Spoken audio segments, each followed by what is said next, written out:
They gave me a seat in the hallway, at my own sister's wedding, not at a back table, not in a corner, but in the hallway where servers passed and strangers stared, where I was visible enough to humiliate, but invisible enough to ignore. My sister smiled as she said it. That's where you belong. You're not really family anyway. For 35 years, I believed I was the adopted one, the outsider, the one who should be grateful they even kept me. But when I walked out of that wedding, I carried something they never expected me to find.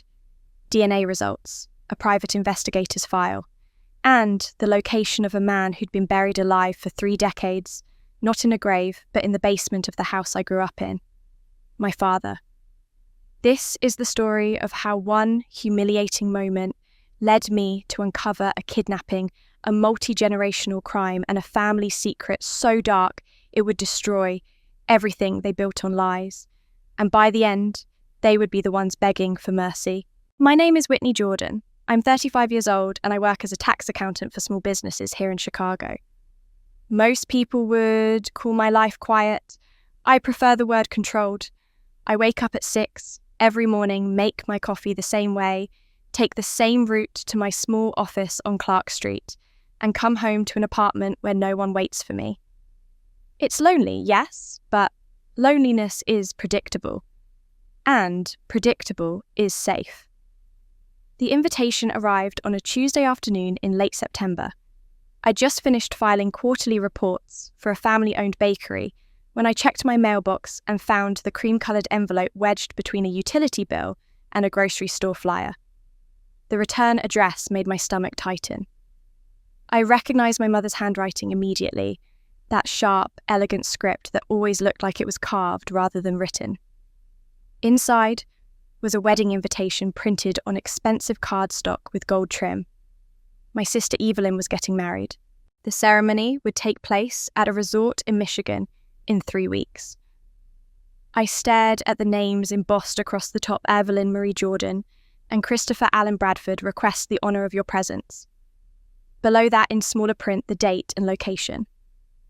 It was formal and beautiful, the kind of invitation that cost more than my monthly grocery budget. But something was wrong. I looked at the envelope again. The name read Whitney Johnson. Not Jordan, Johnson. My last name was misspelled. I told myself it was a mistake, a typo from the printer, nothing personal. Except it felt personal. It always did with them. I slid the invitation aside and noticed a smaller piece of paper tucked behind it. A handwritten note on plain white stationery folded once. I unfolded it slowly, already bracing myself. The message was short. Only 6 words.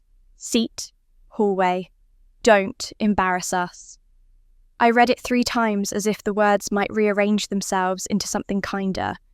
They didn't. I set the note down on my kitchen counter and stared at it while my hands began to shake. Not from sadness, from something sharper, something that had been building inside me for 35 years. The hallway. Not a table in the back, not a folding chair near the restrooms. The hallway, where people pass through on their way to somewhere more important, where I would be visible enough to remind everyone I existed, but not visible enough to matter.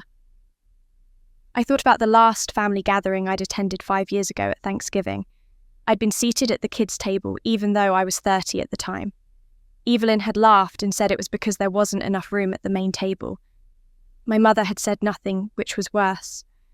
My father had looked at me with that strange expression he always wore around me, something between pity and fear, and then looked away. I hadn't gone back after that. I stopped returning their calls, stopped sending birthday cards. I built a life where I didn't need them, where their silence couldn't hurt me anymore. But this note, this casual cruelty written in my mother's hand, brought it all rushing back. Every dismissive comment, every time my accomplishments were ignored while Evelyn's were celebrated, every family photo where I was positioned at the edge, half out of frame, like I might be cropped out later. I picked up the note again and read it one more time. Don't embarrass us, I whispered to the empty apartment, to the life I'd carefully constructed around the hole they'd left in me. Maybe it's time they see me. and for the first time in 5 years, I decided I would go. That night, I couldn't sleep. I lay in bed staring at the ceiling, the invitation, and that handwritten note sitting on my nightstand like accusations. The decision to go had opened something inside me, a door I'd kept locked for years. Behind it were all the memories I'd tried to forget, the ones that explained why I'd built such a careful, solitary life in the first place. I kept thinking about my 10th birthday. It was one of those memories that never faded, no matter how much I wanted it to. We'd had a party in the backyard of our old house in Michigan. There were balloons and a cake, and for a few hours I'd allowed myself to believe I mattered the same way Evelyn did. My mother had called everyone to the patio for presents. Evelyn went first, even though it wasn't her birthday. She was only 7 at the time, but she'd always gone first. She tore into the shiny wrapping paper and squealed when she saw the brand new bicycle powder blue, with white streamers hanging from the handlebars and a basket on the front. My father had assembled it that morning. I'd watched him from my bedroom window, tightening bolts and checking the chain with the kind of careful attention he never gave to anything involving me. Then it was my turn. My mother handed me a gift bag, not wrapped, just a plain brown bag from the grocery store. Inside were 3 books, their spines cracked and pages yellowed, used books from the library sale. One was missing its cover. I remember holding them and trying to smile, trying to look grateful, because that's what I'd been taught to do. My mother stood over me with her arms crossed and said what she always said, what became the soundtrack of my childhood. "You should be grateful we took you in." I was 10 years old. I didn't understand what she meant by "took you in." I thought all parents took their children in. That's what parents did. But the way she said it with that edge in her voice made it sound like I owed them something, like my existence was a debt I could never repay. My father hadn't said anything. He never did. He just stood there by the grill flipping hamburgers, his shoulders tense. When I caught his eye, hoping for something, anything that looked like affection, he'd looked away quickly, but not before I saw it. That expression he always wore around me. It wasn't anger or disgust. It was fear. My own father looked at me like I frightened him, and I never understood why. Evelyn had ridden her new bike in circles around me while I sat on the grass with my used books, and nobody had said a word about the difference. Nobody had thought it was strange. It was just how things were in our family. Evelyn got new things. I got leftovers. Evelyn got attention. I got reminders to be grateful. Now, lying in my apartment 25 years later, I realised that birthday was when I'd started to understand I was different. Not special different, wrong different, the kind of different that meant I would always be on the outside, even in my own family. I got out of bed around 2 a.m. and walked to my closet. I'd been thinking about that old house, about the few belongings I'd taken when I moved to Chicago. Most of my childhood things had stayed behind. My mother had probably thrown them away. But there was one box I'd kept, a shoebox I'd found hidden in the back of my closet the day I'd packed to leave. I'd taken it without looking inside, some instinct telling me it mattered. I found it now on the top shelf, buried under winter sweaters. The cardboard was soft with age, the corners bent. I sat on my bedroom floor and lifted the lid. Inside were random things. A bracelet I'd made at summer camp. A report card from 3rd grade. A Valentine's card from a boy whose name I couldn't remember. And at the bottom, a photograph. I pulled it out carefully. It was old, the colours faded to that orangish tint photos got in the early 90s. It showed a man I didn't recognise holding a little girl who couldn't have been more than 2 years old. The man was smiling, really smiling, the kind of smile that reached his eyes. He was looking at the little girl like she was the most important thing in the world. And the little girl was laughing, her small hand reaching up to touch his face. I stared at the photo. The little girl looked like me. Same dark hair, same small nose, same dimple in her left cheek that I saw every time I looked in the mirror. But I didn't know the man. I'd never seen him before in my life. I turned the photo over. On the back, in handwriting I didn't recognise, were 4 letters and a number, HJ and W, 1991. That would have made me 2 years old. The year before my first memory. The year before everything I thought I knew about my life began. I sat there on the floor holding this photograph of myself with a stranger and felt the ground shift beneath me. Who was HJ? Why had this photo been hidden in my closet? And why did that little girl in the picture look so happy, so loved in a way I'd never felt in the house I grew up in? My phone buzzed on the nightstand, a text from an unknown number.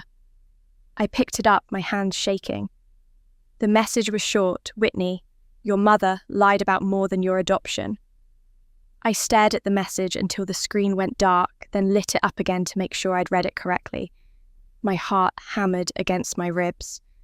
The photograph was still in my other hand, that stranger's smile looking up at me from 34 years ago. My mother lied about more than your adoption. The words felt heavy, dangerous, like they might explode if I thought about them too hard. My fingers trembled as I typed back, "Who is this?" The 3 dots appeared immediately, indicating whoever it was had been waiting for my response. The reply came quickly. "This is Margaret Brennan. I lived next door to your family in Michigan. I've been trying to find you for 2 years. Margaret Brennan." The name triggered a vague memory. An older woman with white hair who used to garden in the yard next to ours. She'd always waved at me when I played outside, sometimes brought over cookies at Christmas. I remembered my mother didn't like her much, always found excuses to cut their conversation short at the mailbox. I typed, "How did you get my number? Your office website. I'm sorry to contact you like this in the middle of the night. I saw on Evelyn's Facebook that she's getting married. I thought you should know the truth before you see your mother again." My mouth went dry. I pulled my knees up to my chest, the phone pressed against my ear, even though we were texting. "What truth? Can I call you this is too much to type?" I hesitated, looking around my small bedroom as if someone might be listening. Then I typed, "Yes." My phone rang 5 seconds later. I answered on the second ring, my voice barely above a whisper. "Hello." "Whitney." The voice on the other end was elderly, wavering slightly, but warm. "I'm so glad you answered. I wasn't sure you would." "Mrs. Brennan, what do you mean my mother lied about what?" There was a long pause. The sound of breath being drawn in and released slowly like she was preparing herself. "I need to tell you something. I saw 34 years ago. Something I've carried with me all this time, and I'm ashamed I never spoke up sooner." I pressed my back against the bed frame, bracing myself. "I'm listening." "It was October 1991. There was a terrible storm that night, the kind that knocks out power and floods basements. I remember because my husband and I were up all night worried about our sump pump. Around 3 a.m, I looked out our bedroom window and saw headlights in your driveway. A car I didn't recognise. A man got out. He was carrying something, struggling against the wind. I couldn't see clearly through the rain, but he went to your front door and knocked. Your mother let him in." I gripped the phone tighter. "What man?" "I don't know. I'd never seen him before. But Whitney, this is the part that's haunted me all these years. I heard shouting. Even through the storm, I heard raised voices, something that sounded like a struggle. Then everything went quiet. Too quiet. I thought about calling the police, but my husband said it wasn't our business, that maybe it was just a family argument." My chest felt tight. What happened next? The next morning, the storm had passed. I went outside to check the damage to my rose bushes, and I saw your mother in the driveway. She was putting something in her car, moving quickly, looking around like she didn't want to be seen. Then she drove off. When she came back an hour later, you were with her. Me. You were so small, maybe 2 years old. You were crying, reaching back toward the car like you wanted to go back where you came from. Your mother carried you inside, and later that afternoon I went over with some banana bread, trying to be neighbourly. I asked about you. I said I didn't know they were adopting. Your mother smiled, but it didn't reach her eyes. She said you were from an orphanage downstate, that the paperwork had just been finalised. She said your name was Whitney, that they'd chosen to keep your birth name. But you didn't believe her? No, I didn't, because I'd lived next to Miriam and Robert for 5 years by then, and they'd never mentioned wanting to adopt. And more than that, adoptions don't happen in the middle of the night during a storm. There's paperwork, home visits, months of process. You don't just suddenly have a child the morning after a strange man shows up at your house. I looked down at the photograph in my lap. HJ and W 1991. Did you ever see that man again? No, never.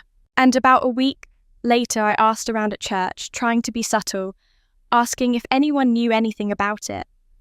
One woman mentioned she'd heard about a man who'd gone missing, a widower with a young daughter. But when I tried to find out more, people changed the subject. It was like everyone wanted to forget. My voice came out hoarse. Why didn't you call the police? Why didn't you report it? Margaret's voice cracked. I was a coward. My husband convinced me I was imagining things, that I was being paranoid.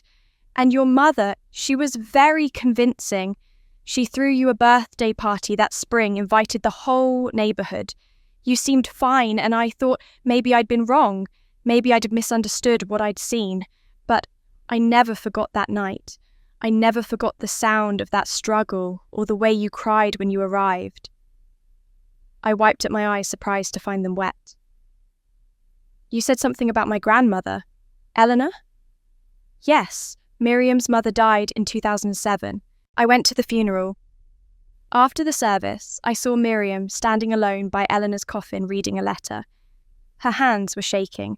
Then she walked straight to the church office, asked to use their paper shredder, and destroyed it. I asked her later what the letter said. She looked at me with such hatred in her eyes and told me to mind my own business. 2 weeks later, my husband and I moved to Florida. I've regretted leaving ever since. I stood up, my legs unsteady, and walked to my desk where I kept my important documents. There was a file folder labelled personal records, birth certificate, social security card, passport. I pulled out the birth certificate while Margaret continued talking. Whitney, I don't know what the truth is, but I know what I saw. And I think you deserve to know that your mother's story about your adoption has never made sense to those of us who were there. I unfolded the birth certificate under the desk lamp and stared at it. Mother, Miriam Elizabeth Jordan. Place of birth, Grand Rapids, Michigan. Date of birth, March 15th, 1989. Everything looked normal until I got to the father's line. Father's name. The entire section had been cut away, a careful rectangular hole where the information should have been. Mrs. Brennan, I whispered, I have to go. The drive to Michigan took 5 hours, but it felt longer.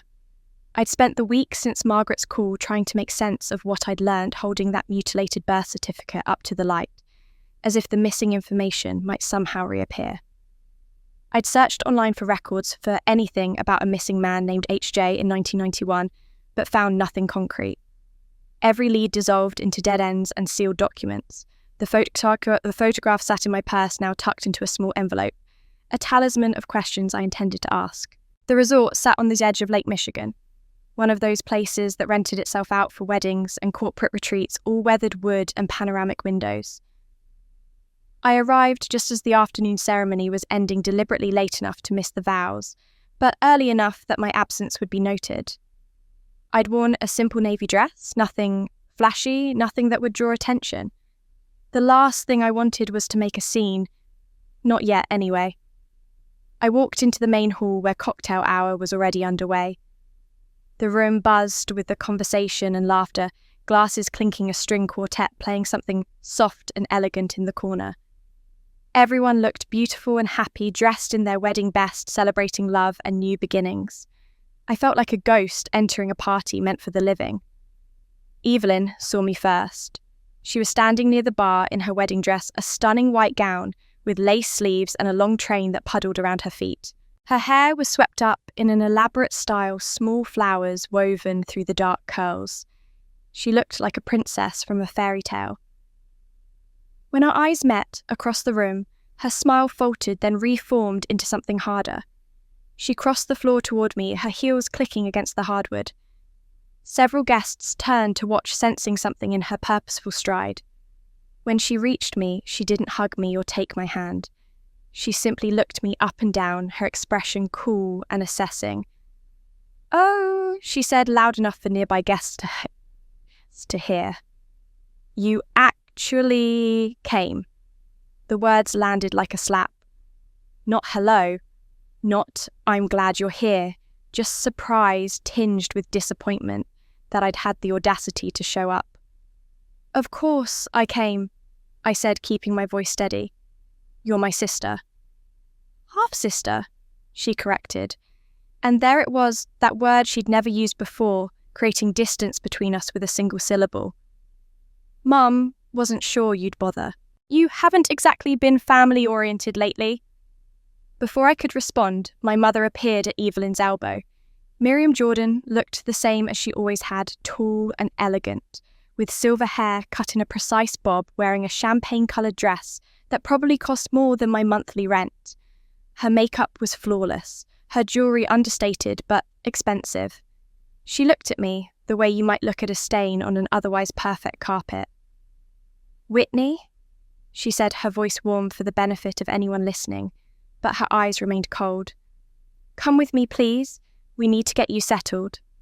She took my elbow, her grip firm, and guided me away from Evelyn, away from the main gathering space. We walked down a corridor lined with the windows overlooking the lake. Other guests passed us, smiling, nodding congratulations to my mother about the lovely ceremony.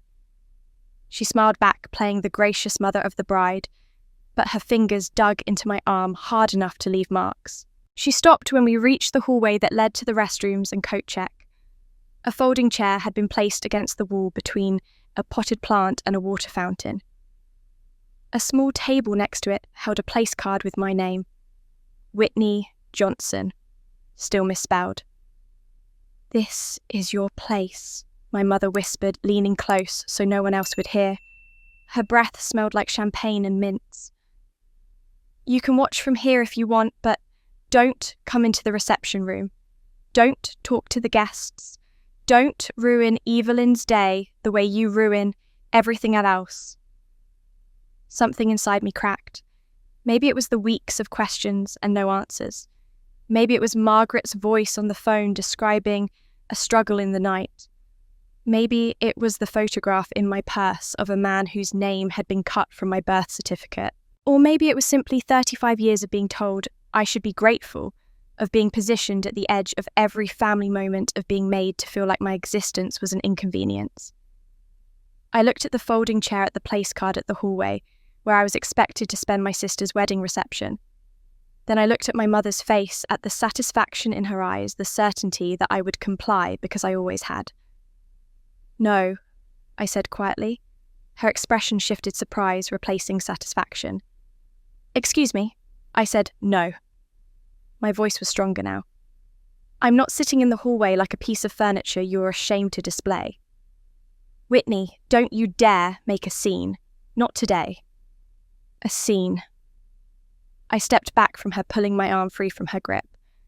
"You put me in a hallway and I'm the one making a scene." Several guests had noticed us now, the tension impossible to miss. I saw Evelyn moving toward us from across the main room, her face flushed with anger. My mother's jaw tightened, her hands curling into fists at her sides. "If you can't be respectful, then leave," she hissed. That's when I noticed him. A man standing in the corner of the main reception room, partially hidden by a decorative pillar. He was middle-aged, maybe early 40s, with dark hair greying at the temples. He was watching me with an intensity that made my skin prickle. In his hands he held a white envelope.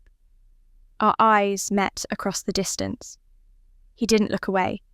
Instead, he gave a small nod as if confirming something, then held up the envelope slightly, a gesture meant only for me. I turned back to my mother, to Evelyn, who had just reached us, to the small crowd of curious guests pretending not to stare. "Then I'm leaving," I said clearly, my voice carrying across the suddenly quiet hallway. I didn't wait for a response. I turned away from my mother's shocked face, from Evelyn's open mouth, from the cluster of guests who had gathered to witness the confrontation. My legs felt unsteady, but I forced them to move one foot in front of the other, walking back down the corridor toward the exit. Behind me, Evelyn's voice rose sharp and piercing. "Are you serious right now? You're going to walk out of my wedding?" I kept walking. The string quartet had stopped playing. The entire reception had gone quiet, everyone watching the unwanted sister make her dramatic exit. I could feel their stares burning into my back, could imagine the whispers that would start the moment I was out of sight. Poor Evelyn. Can you believe her sister? So ungrateful after everything that family did for her. Whitney. Evelyn's heels clattered on the hardwood as she followed me. You don't just get to leave. You don't get to ruin my day and then walk away. I reached the main entrance, pushed through the heavy wooden doors into the late afternoon air. The sun was setting over the lake, painting the sky in shades of orange and pink.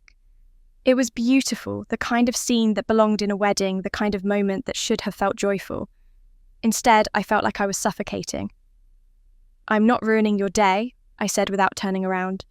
"I'm just removing myself from it like you wanted." "That's not what I wanted." Her voice cracked, and for a moment she sounded younger, less certain. "I wanted you to just be normal for once, to not make everything about you." I stopped walking and turned to face her. She stood in the doorway, backlit by the warm glow from inside her wedding dress, glowing white against the dimming sky. She looked beautiful and furious, and somehow smaller than I remembered. I made everything about me. The words came out harder than I intended. "Evelyn, you put me in a hallway. You misspelled my name on the invitation. You've spent my entire life treating me like I'm something you have to tolerate instead of someone you're supposed to love." "Because you're not," she said, and there was something raw in her voice now, something that sounded almost like pain. "You're not supposed to be here. You're not really part of this family." The words hung in the air between us. I'd always known it, felt it in every interaction, every family photo where I was positioned at the edge, every birthday where my gifts came from the discount bin. But hearing her say it out loud, confirming what I'd always suspected, hit differently than I'd expected. "I know," I said quietly. "I've always known." I turned and walked toward the parking lot, my vision blurring with tears I refused to let fall. Evelyn didn't follow this time. When I glanced back, she was gone, the door closed the moment over.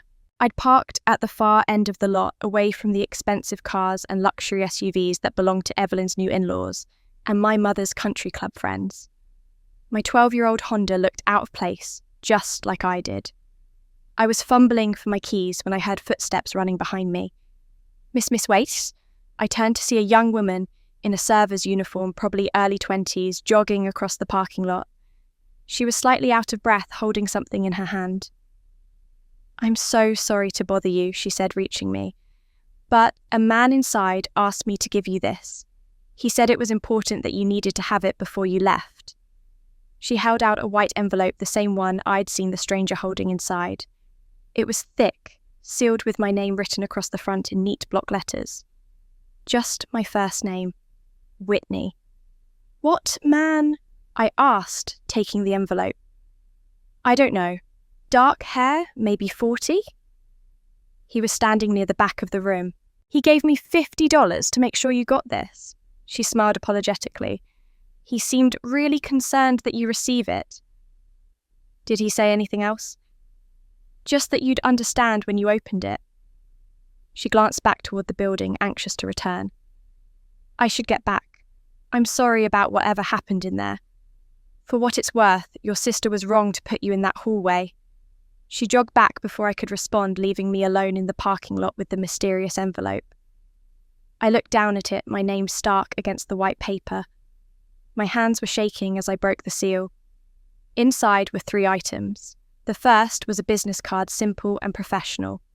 David Collins, private investigator. A phone number and email address in small print at the bottom. The second was a handwritten note on plain white paper. The handwriting was masculine, steady and clear.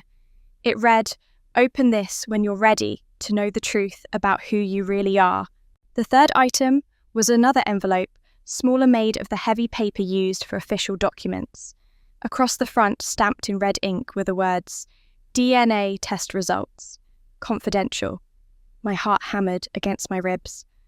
I stood there in the parking lot, the sun sinking lower, the sounds of the reception drifting faintly through the open windows of the resort. Music had started again. They'd moved on without me, just like they always had. I got into my car and locked the doors, suddenly feeling exposed. My hands trembled as I opened the smaller envelope, unfolding the document inside. It was from a lab I didn't recognise, dated 2 weeks ago. There were charts and numbers. I didn't fully understand technical language about genetic markers and probability percentages. But at the bottom, in a section labelled Summary of Findings, the words were clear enough. Tested individual Whitney Jordan, sample, A alleged mother, Miriam Elizabeth Jordan sample, B result 0% DNA match, maternity excluded. I stared at the words, reading them 3 times to make sure I understood. 0% excluded. Miriam was not my mother, not biologically, not in any way that science could measure. My eyes moved down to the next section. Tested individual Whitney Jordan sample. A alleged father, Henry J. Collins sample. B result 99.9% DNA match. Paternity confirmed. Henry J. Collins, HJ. The man from the photograph. The letters carved on the back of that old picture of me as a toddler smiling in the arms of someone who looked at me like I mattered. My father. Not Robert, who'd looked at me with fear and guilt my entire childhood, but Henry J. Collins, a man whose name had been cut from my birth certificate, whose existence had been erased from my life. I sat in my car as the sky darkened, holding the proof that everything I'd ever been told about myself was a lie. I don't know how long I sat there. Time seemed to stop the way it does when your brain can't process what your eyes are seeing. The DNA results lay in my lap, the words blurring and sharpening as tears filled my eyes and spilled over. Miriam Jordan was not my mother. The woman who'd raised me, who'd made me feel like a burden every day of my life, who'd told me again and again to be grateful she'd taken me in, had no biological connection to me whatsoever. And Henry J. Collins, a man whose name I'd never heard spoken aloud in my entire life, was my father. My real father. Not the silent, fearful man who'd called himself my dad and then died when I was 17 without ever looking me in the eye. Not Robert Jordan, who'd attended my high school graduation but skipped my college one, who'd never once told me he loved me. Henry J. Collins, a stranger with kind eyes in a faded photograph holding a little girl who looked happy. I wiped my face with the back of my hand and looked at the business card again. David Collins, private investigator. Collins, the same last name. Was he related to Henry, a brother, a son? And how had he gotten my DNA? How had he gotten Miriam's? These tests required samples cooperation, or at the very least access. The questions multiplied faster than I could process them. My phone sat in the cup holder screen dark. I picked it up with shaking hands and opened the browser. The resort's Wi-Fi password was printed on a small card I'd been given at check-in back when I'd still thought I was just attending my sister's wedding, back when the biggest problem in my life was a seat in a hallway. I connected to the network and typed into the search bar, Henry J. Collins, missing 921. The results loaded slowly, my phone struggling with the connection. Then, articles began appearing, links to old news stories from Michigan newspapers, most of them archived behind paywalls or buried in digital libraries. I clicked on the first free one I could find, dated November 3rd, 1991. Local engineer reported missing. The headline read. My eyes raced over the words. Henry James Collins, 36, a construction engineer from Grand Rapids, was reported missing by neighbours on October 28th after not being seen for several days. Collins, a recent widower whose wife Anne had died during childbirth 3 months prior, lived alone in a modest home on Pinecrest Avenue. Neighbours became concerned when newspapers accumulated on his doorstep, and his car remained in the driveway untouched for nearly a week. I stopped breathing. Wife died during childbirth. 3 months prior to October would have been July or August, 1991. The same year on the back of that photograph. The same year Margaret said I appeared at Miriam's house during a storm. I kept reading. Police conducted a search of Collins's property but found no signs of foul play.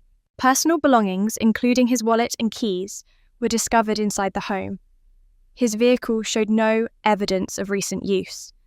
Friends and colleagues described Collins as devoted to his infant daughter and unlikely to abandon her voluntarily.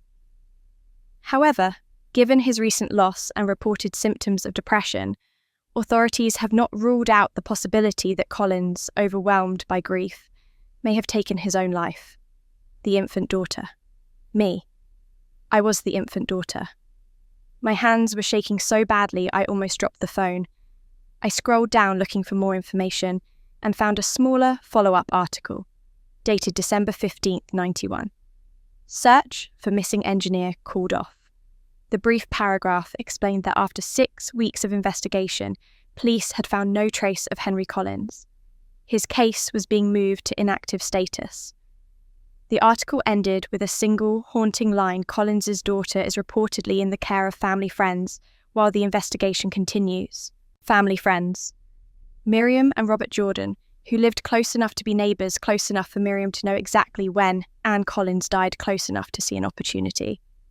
I clicked back to the first article and scrolled to the bottom where a photograph accompanied the story.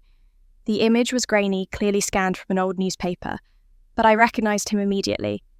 The same face from the photograph in my shoebox. The same gentle smile, though in this picture he looked more formal, probably a work photo. Dark hair, strong jawline, eyes that even through the degraded image quality looked kind. The caption read, Henry J. Collins, 36, missing since late October. I pulled the old photograph from my purse and held it next to my phone screen. Same man. No question. In the old photo, he was relaxed, happy holding a toddler me who was reaching up to touch his face.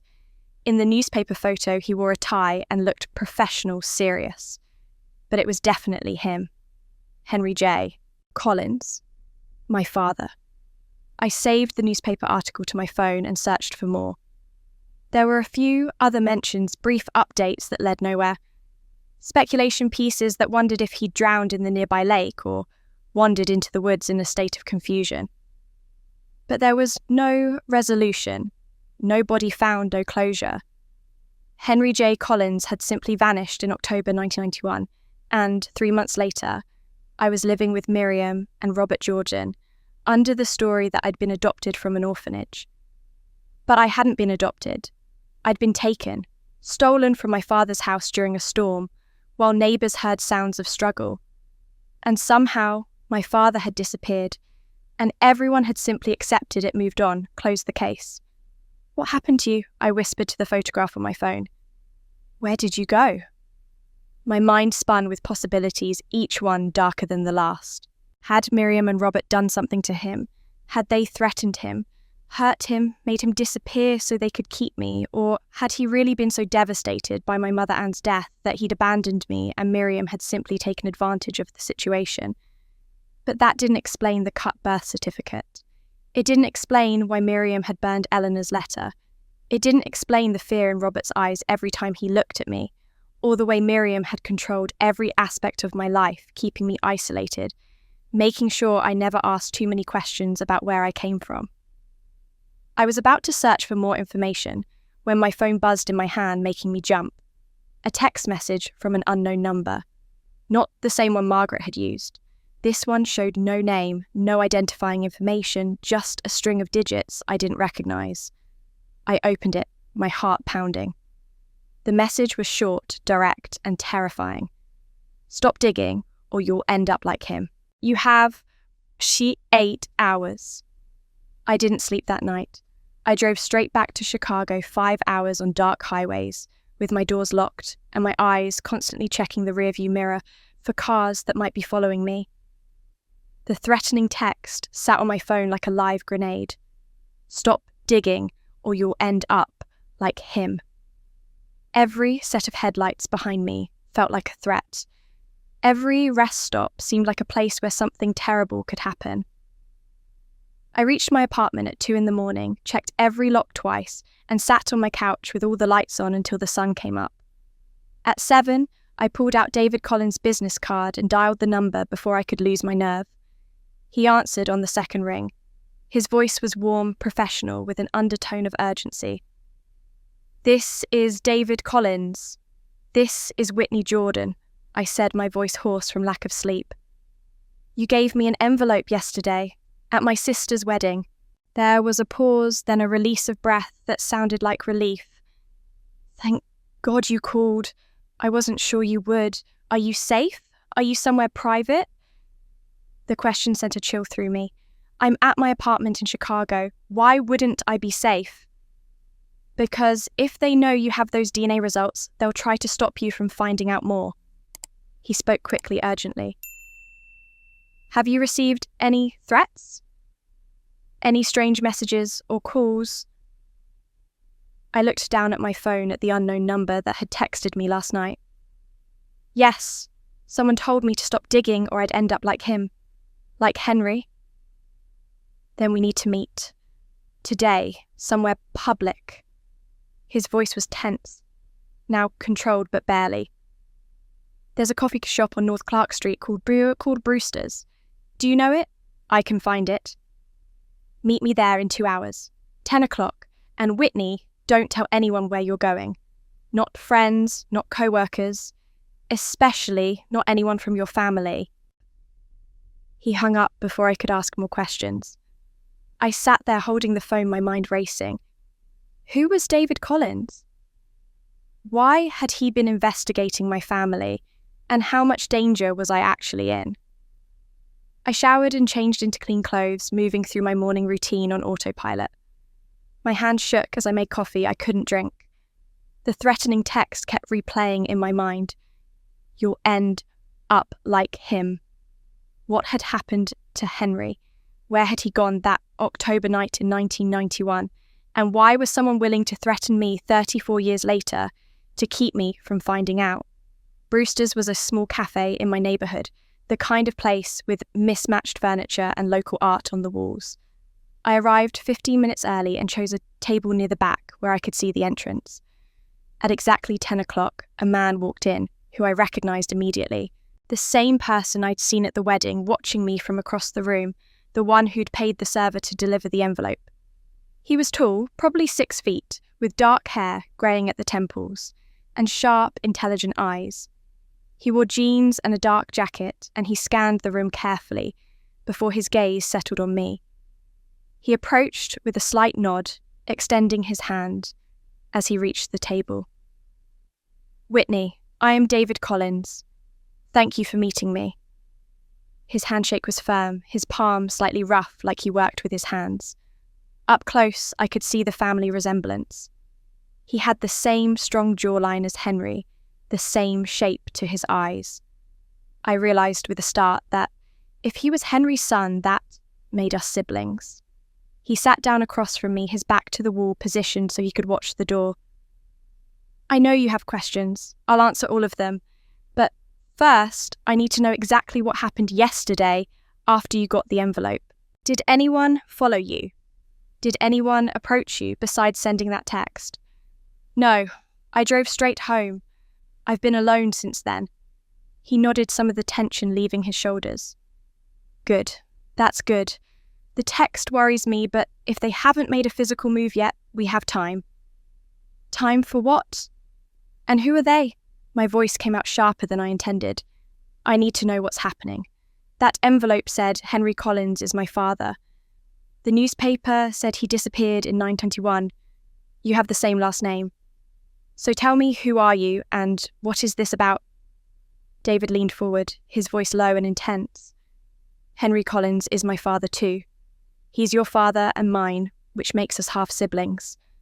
I was 8 years old when he disappeared. I've been searching for answers for 26 years. The words hit me like a physical blow. A brother. I had a brother. Not Evelyn, who'd never wanted me anyway, but this man sitting across from me who'd been searching for the same truth I was just discovering. "You were 8, I repeated, trying to process it. "You remember him." "Every day," David said, and there was pain in his voice, old and deep. "My mother died when I was 6. Cancer. Dad raised me alone for 2 years, and he was the best father I could have asked for. Then he met Anne, your mother. They got married fast, and she got pregnant right away. Dad was so happy. He said I was going to have a sister." His voice caught on the word sister, and he looked away for a moment, composing himself. "Anne died during childbirth. Dad was devastated, but he had you.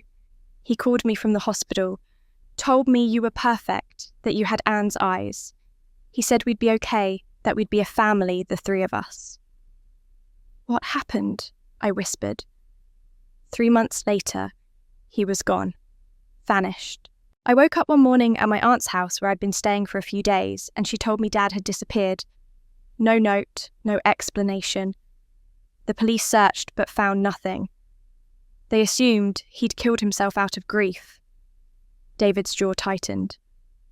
But I never believed that. My father wouldn't have left me. He wouldn't have left you. The newspaper said I was placed with family friends. Miriam and Robert Jordan. They lived 2 streets over from Dad. Miriam had lost a baby around the same time Anne died. I remember Dad mentioning it, saying how sad it was. David pulled out a folder from the bag he'd brought. I became a private investigator specifically to find out what happened to him. It took me years, but I finally found something. He slid a photograph across the table. It showed Miriam standing outside an old house, the same house from my childhood memories. The photo was taken at night, the timestamp reading 11:47 p.m. She was carrying 2 large bags, the kind you'd use for groceries. "I've been watching her for 5 years, David said. "Every Saturday night, without fail, she goes to that old house. She sold it years ago, but she kept a key. She goes down to the basement and stays for about an hour. She brings food supplies, sometimes clothes." My throat tightened. Why would she do that? David pulled out more photos, dozens of them, all showing the same pattern. Miriam arriving late at night, always alone, always carrying bags, always going to the basement entrance at the side of the house. "I don't know," he said quietly, "but I've been trying to find out what's in that basement for 5 years. And now that you're asking questions, someone is scared enough to threaten you." He unfolded an old property map, spreading it across the table between us. The basement was marked with red ink, circled and annotated with dates and times. "Yo, I've been watching her for 5 years." He repeated, his finger tracing the outline of the basement. "Whatever's in that basement, whatever, she's been hiding all this time. I think it's connected to what happened to our father." We waited until 2 in the morning. David had confirmed through his surveillance contacts that Miriam was in Florida, visiting Evelyn and her new husband on their honeymoon trip, some family tradition I'd never been part of. The old house stood empty, dark windows reflecting the streetlights like dead eyes. I'd driven past this place 1,000 times since moving away, never stopping, never looking too closely. Now, sitting in David's car across the street, I couldn't stop staring at it. The house looked smaller than I remembered, a modest 2-story with faded blue siding and an overgrown yard. New owners had lived here for years, but according to David, they travelled frequently for work. Tonight, like most nights, the house was vacant. "You don't have to come inside," David said quietly, his hands tight on the steering wheel. "I can do this alone. Whatever's down there, it might be something you don't want to see." "He's my father too," I said, surprised by the steadiness in my voice. "I need to know." We crossed the street, quickly keeping to the shadows. David had tools in his backpack, the kind that suggested this wasn't his first unauthorized entry. He led me around to the side of the house, where a separate entrance opened directly to the basement stairs, the same entrance Miriam used in all those surveillance photos. The lock was old but sturdy. David worked on it for several minutes while I stood, watched my heart pounding so hard I thought it might burst through my chest. Every car that passed sent adrenaline spiking through my system. Every sound in the darkness made me flinch. Finally, the lock clicked open. David pulled the door slowly, and it swung inward with a rusty creak that sounded deafening in the quiet night. He pulled out a flashlight and started down the concrete steps. I followed, pulling the door closed behind us. The basement was exactly as I remembered from childhood. Low-ceilinged and damp, with exposed pipes running along the ceiling and a concrete floor that felt cold even through my shoes. But as we moved deeper inside, David's flashlight caught something that hadn't been there when I was young. At the far end of the basement, partially hidden behind old furniture and stacked boxes, was an iron door. It was heavy, industrial, the kind of door you'd find in an old factory or institution. Rust spotted its surface, and it was secured with an antique padlock that looked like it belonged in a museum. David approached it slowly, running his hand along the metal surface. "This wasn't in the original house plans," he whispered. "Someone added this later. Someone went to a lot of trouble to hide whatever's behind here." He pulled lock-picking tools from his bag and set to work. This lock was harder, older, more complex.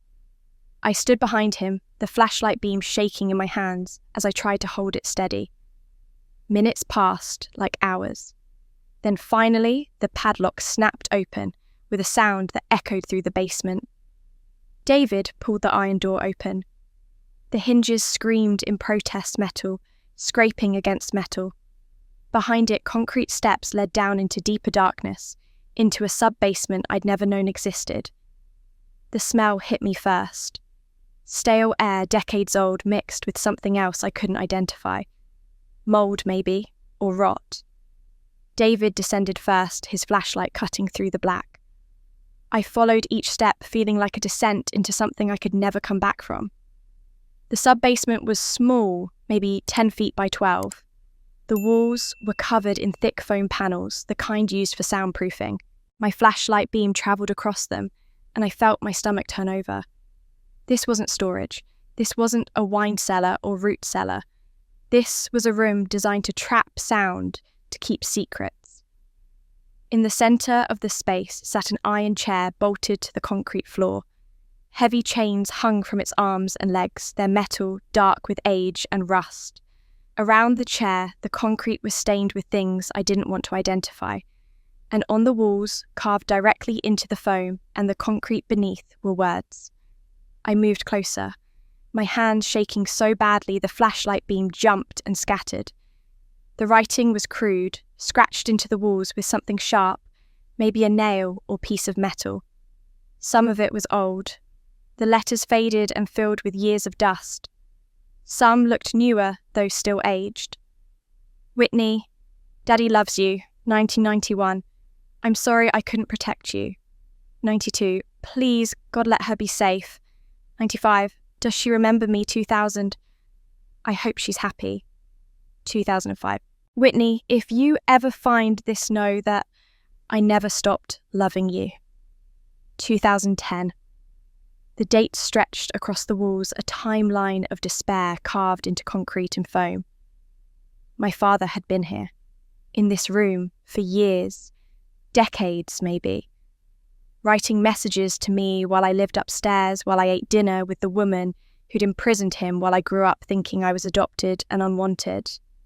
I couldn't breathe. The air felt too thick, too old, filled with suffering I could almost taste. My father had been here chained to that chair, soundproofed and hidden, while I played in the yard above his head. David stood frozen near the far wall, his flashlight trained on something at his feet. When he spoke, his voice shook with an emotion I couldn't name. "Whitney." I turned toward him. He was bending down, picking up something from the corner.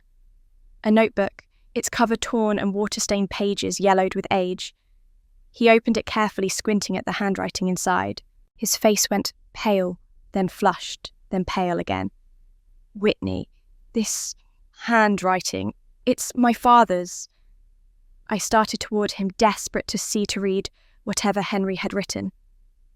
But before I could take 2 steps, the lights went out. Not just David's flashlight. All light. Complete, total darkness that pressed against my eyes like a physical thing.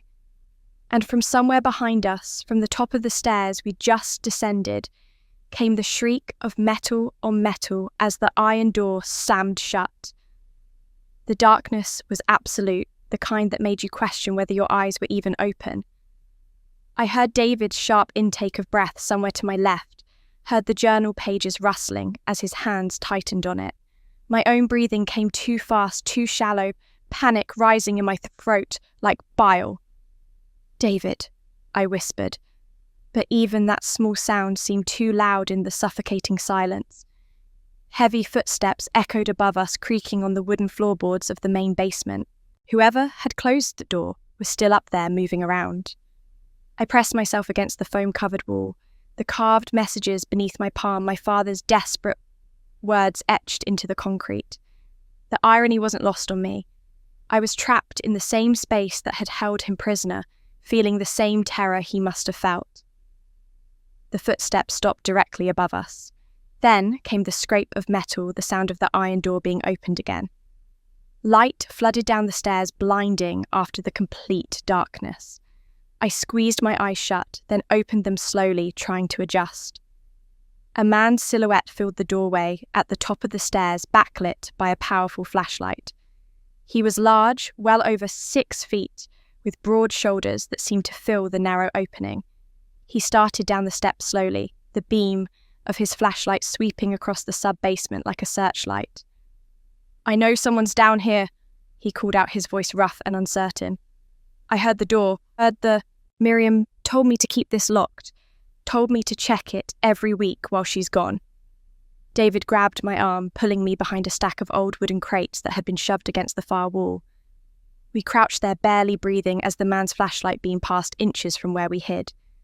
My heart hammered so hard I was sure he could hear it. The man reached the bottom of the stairs and stood there, his flashlight moving methodically across the room. In its glow, I could finally see him clearly. He was maybe 50, with greying hair and a weathered face that might have been kind under different circumstances. He wore work clothes, jeans, and a flannel shirt, and he looked more confused than angry. "Miriam said I just needed to keep it clean," he muttered almost to himself. "Once a month," she said. "Make sure the door stays locked, keep everything tidy." Never said why. Never explained what this place was for. He walked to the centre of the room, his flashlight landing on the iron chair. He stared at it for a long moment, and I saw something shift in his expression. Confusion, then dawning horror. "What the hell is this?" his voice cracked. "Miriam, what did you do?" He moved closer to the walls, his light catching the carved messages. I watched his face as he read them, watched understanding and revulsion spread across his features. His hand came up to cover his mouth. "Oh, God," he whispered. Oh, God, there was someone down here. Someone was kept down here." David's grip on my arm tightened. This man, whoever he was, didn't know. He'd been maintaining this prison without understanding what it was. The realization seemed to hit him like a physical blow. He stumbled backward, his flashlight dropping to point at the floor. That's when David made his move. He grabbed something from the ground near us, a piece of broken pipe, and threw it hard toward the opposite corner of the room. It hit the wall with a loud clang. The man spun toward the sound, his flashlight beam following. "Who's there? Show yourself!" David pulled me up and we ran for the stairs, staying low, moving as quietly as we could. I clutched the journal he'd shoved into my hands, its worn cover rough against my palm. We were halfway up the stairs when the man's flashlight found us. "Hey, stop!" But we didn't stop. We burst through the iron door and into the main basement, David slamming it shut behind us. There was no one to lock it from this side, no way to keep the man trapped. We just ran through the basement, up the concrete steps, out the side door, into the cold night air. Behind us, I heard the iron door crash open, heard the man shouting, "Wait! I'm not going to hurt you. I didn't know, I swear, I didn't know." But we were already running across the dark yard through the shadows toward David's car parked 2 blocks away. My lungs burned. My legs felt like they might give out. But I kept running the journal pressed against my chest until we reached the car and threw ourselves inside. David started the engine and pulled away from the curb without turning on the headlights navigating by streetlights until we were several blocks away. Only then did he flip them on his hands, shaking on the wheel. "That was Thomas," he said, his voice hoarse. "Miriam's brother. I've seen him in some of the surveillance photos, but I never knew he had access to the basement." "He didn't know," I said, still trying to catch my breath. "Did you hear him? He had no idea what that room was. She told him to keep it clean, keep it locked, but she never told him why.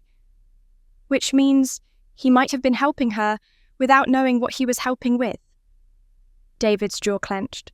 "Or he's a better liar than he appears." I looked down at the journal in my lap. It was small, maybe 5 by 7 inches, with a leather cover that had once been brown but was now nearly black with age and moisture. The pages were warped, some stuck together, others torn. On the inside cover, written in careful block letters, was a name and date: Henry J. Collins, October 1991. My father's handwriting. I was holding something my father had written in during those first days of his imprisonment. My hands trembled as I carefully opened the first page. The handwriting was shaky, desperate. Nothing like the careful letters on the cover, as if he'd written this in darkness or in fear or both. The ink was faded, but still legible. Day 1. They took my daughter. I tried to fight. Now I'm here. God help us. We drove for 20 minutes without speaking, checking constantly for cars that might be following us before David pulled unheard into the parking lot of an all-night diner on the outskirts of town. The fluorescent lights inside cast harsh white squares across the pavement.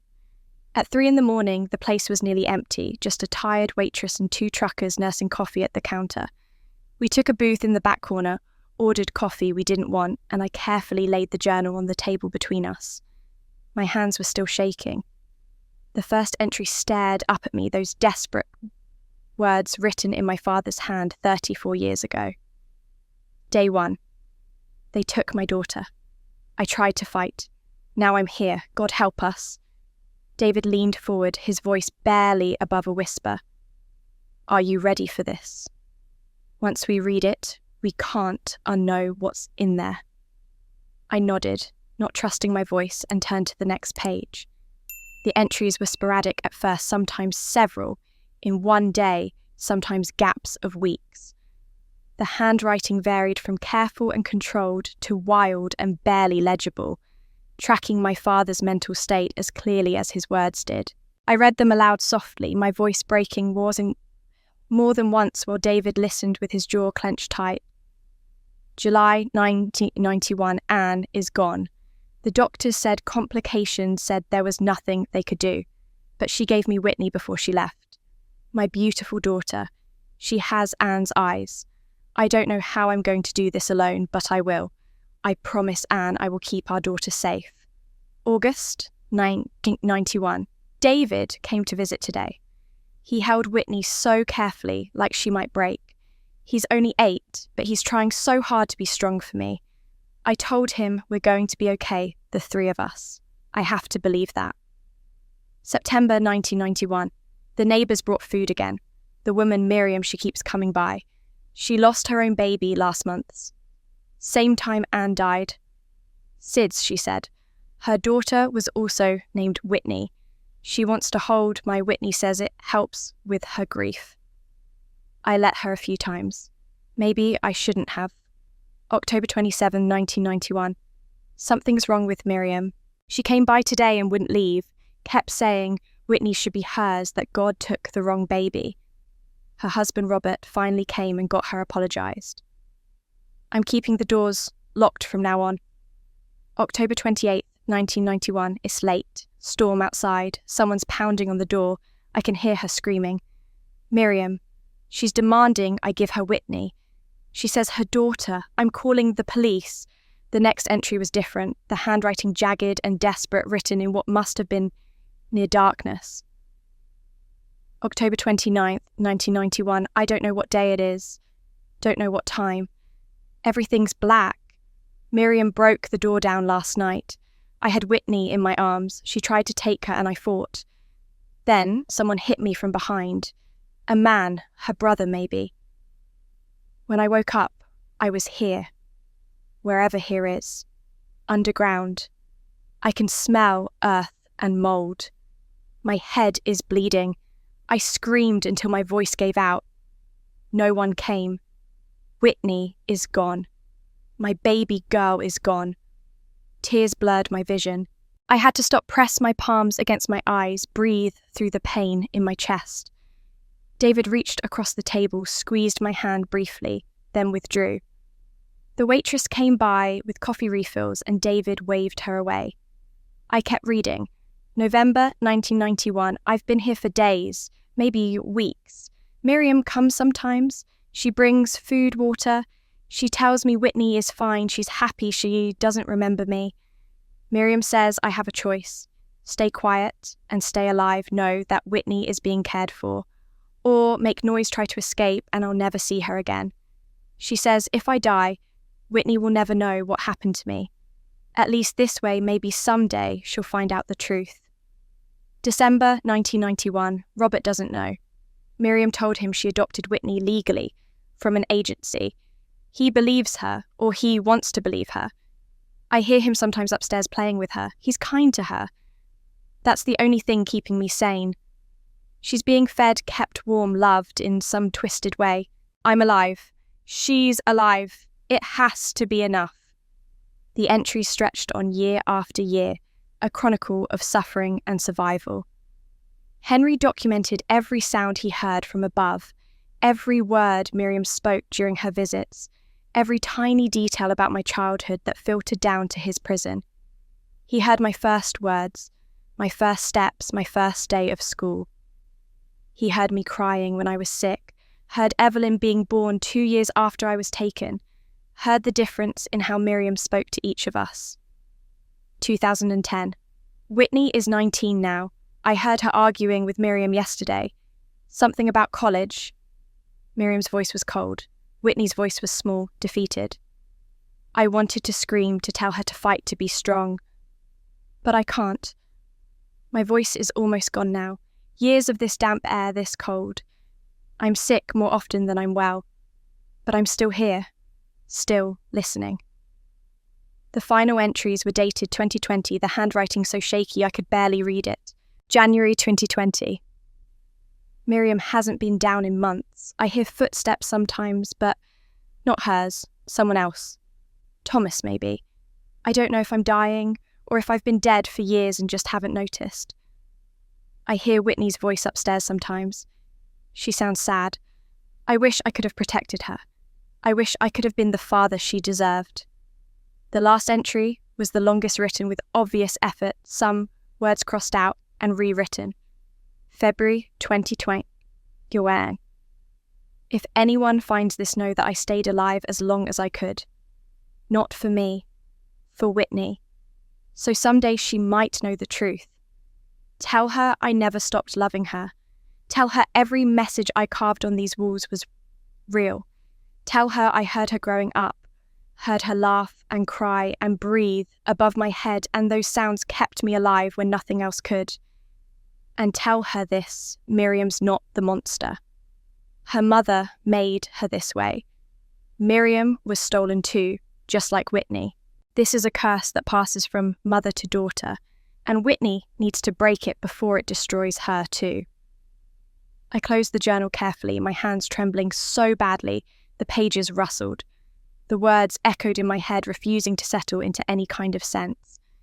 My father had been alive, imprisoned beneath the house where I grew up, listening to my footsteps above his head for nearly 30 years. And the last entry was from 2020, 5 years ago. We have to find him, I said, my voice hoarse from reading aloud for the past hour. We have to find him now. David was already pulling out his laptop from the bag he'd brought. The journal ends in 2020, but that doesn't mean he's dead. It just means he stopped writing, or couldn't write anymore. Or they moved him. I leaned forward, desperate for any thread of hope to hold on to. You said Thomas didn't know what the basement was for. What if he found out? What if he moved Henry somewhere else? David's fingers flew across the keyboard, pulling up files and surveillance logs. I've been tracking Miriam's movements for 5 years. Let me check the dates. He scrolled through a spreadsheet filled with times and locations. Here, Miriam's last documented visit to the basement was March 2022. 3 years ago. After that, nothing.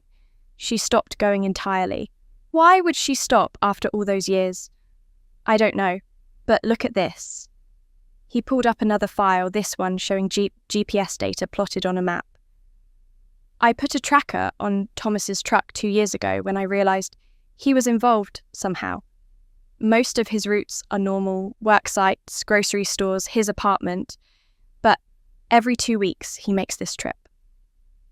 David zoomed in on the map showing a route that led from Grand Rapids north into Wisconsin. 3 hours each way to a remote location near Eagle River.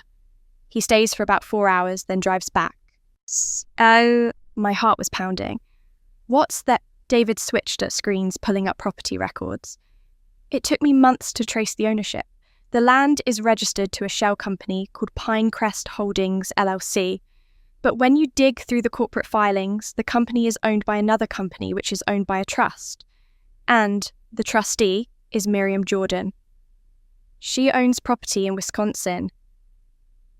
A cabin on 40 acres of wooded land, purchased in 2019 right before the pandemic. Remote, no neighbours for miles.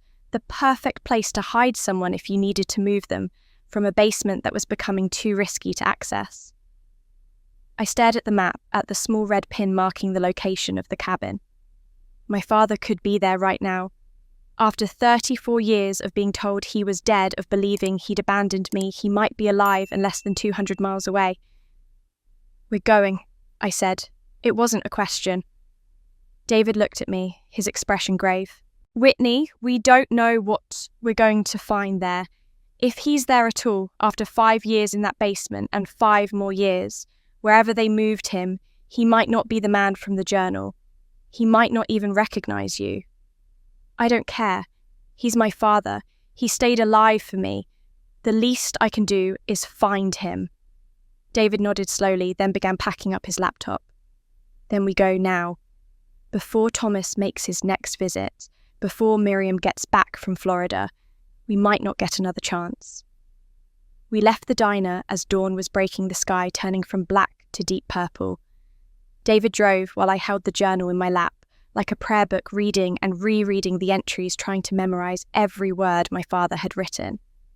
Every few miles, David would glance over at me, checking to make sure I was okay, but he didn't try to make conversation. There were no words for what we were heading toward. The drive took just over 3 hours. We stopped once for gas and coffee, and I called in sick to work something I'd never done before. My boss sounded concerned, told me to take care of myself. I almost laughed. Taking care of myself meant driving into the Wisconsin wilderness to search for a father who'd been imprisoned for 3 decades. Not exactly what she had in mind. As we drove deeper into Wisconsin, the landscape changed. Cities gave way to small towns, then to stretches of forest broken only by the occasional farm or gas station. David navigated using GPS, following a route that took us off the highway, onto smaller roads, then onto gravel roads that wound through dense pine forests. We're close, David said, slowing down as the road narrowed to barely more than a trail. The cabin should be just ahead around this bend. My heart hammered against my ribs. I pressed my hands against my thighs to keep them from shaking. What would we find? Would Henry even be there? Would he be alive? The cabin appeared suddenly through the trees, a small structure made of dark wood that blended into the surrounding forest. It was maybe 800 square feet, with a covered porch and a single window facing the road. An old pickup truck was parked to one side, not Thomas's vehicle. Something older and more rusted. David pulled over about 50 yards away, parking behind a thick stand of trees that hid his car from view. We sat there for a moment, both of us staring at the cabin, neither of us moving. The door's open, David said quietly. He was right. The front door stood slightly ajar, as if someone had forgotten to close it fully or was expecting visitors. We got out of the car carefully, quietly, and approached the cabin on foot. The forest was silent except for the wind moving through the pine branches and the distant call of a bird I couldn't identify. Every step felt too loud, every breath too visible in the cool morning air. As we got closer, I smelled it. Medicine, antiseptic, the sharp chemical scent of a sick room, and beneath it, something earthier, more human. The smell of someone who'd been confined too long in one place. We reached the porch steps. David put his hand on my arm, a silent question. "Are you ready?" I nodded, though I wasn't sure I'd ever be ready for this. He pushed the door open slowly. It creaked on old hinges, the smell grew stronger. And then, from somewhere inside the dark interior of the cabin, I heard it, the sound of laboured breathing. David entered, first his body, tense and protective, positioning himself between me and whatever we might find inside. The cabin's interior was dim curtains drawn against the morning light, but as my eyes adjusted, I could make out the sparse furnishings. A small kitchen area to the left, a wood stove in the corner, a single armchair near a window, and against the far wall, a narrow bed. Someone lay there so still, I thought for a moment we'd arrived too late. Then the laboured breathing came again, a rattling sound that spoke of damaged lungs and years of damp air. I moved past David without thinking, drawn forward by something deeper than logic or fear. The man on the bed was impossibly thin, his body barely making an impression beneath the worn quilt that covered him. White hair, long and unkempt, spread across the pillow.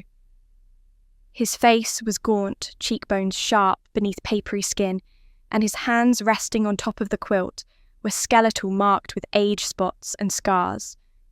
But his eyes, when they opened at the sound of our footsteps, were still bright, still alive, still unmistakably the same eyes from the photograph I'd been carrying in my purse for weeks. He looked at me, and his breath caught. His lips moved, forming words that came out as barely more than a whisper. "Anne." The name pierced through me. My mother's name. He thought I was her. "No," I said, my voice breaking. I moved closer to the bed, kneeling beside it so we were at eye level. "I'm not Anne. I'm Whitney. I'm your daughter." His eyes filled with tears that spilled over, running down into the creases of his weathered face. His hand lifted slightly from the quilt, trembling with effort, reaching toward me.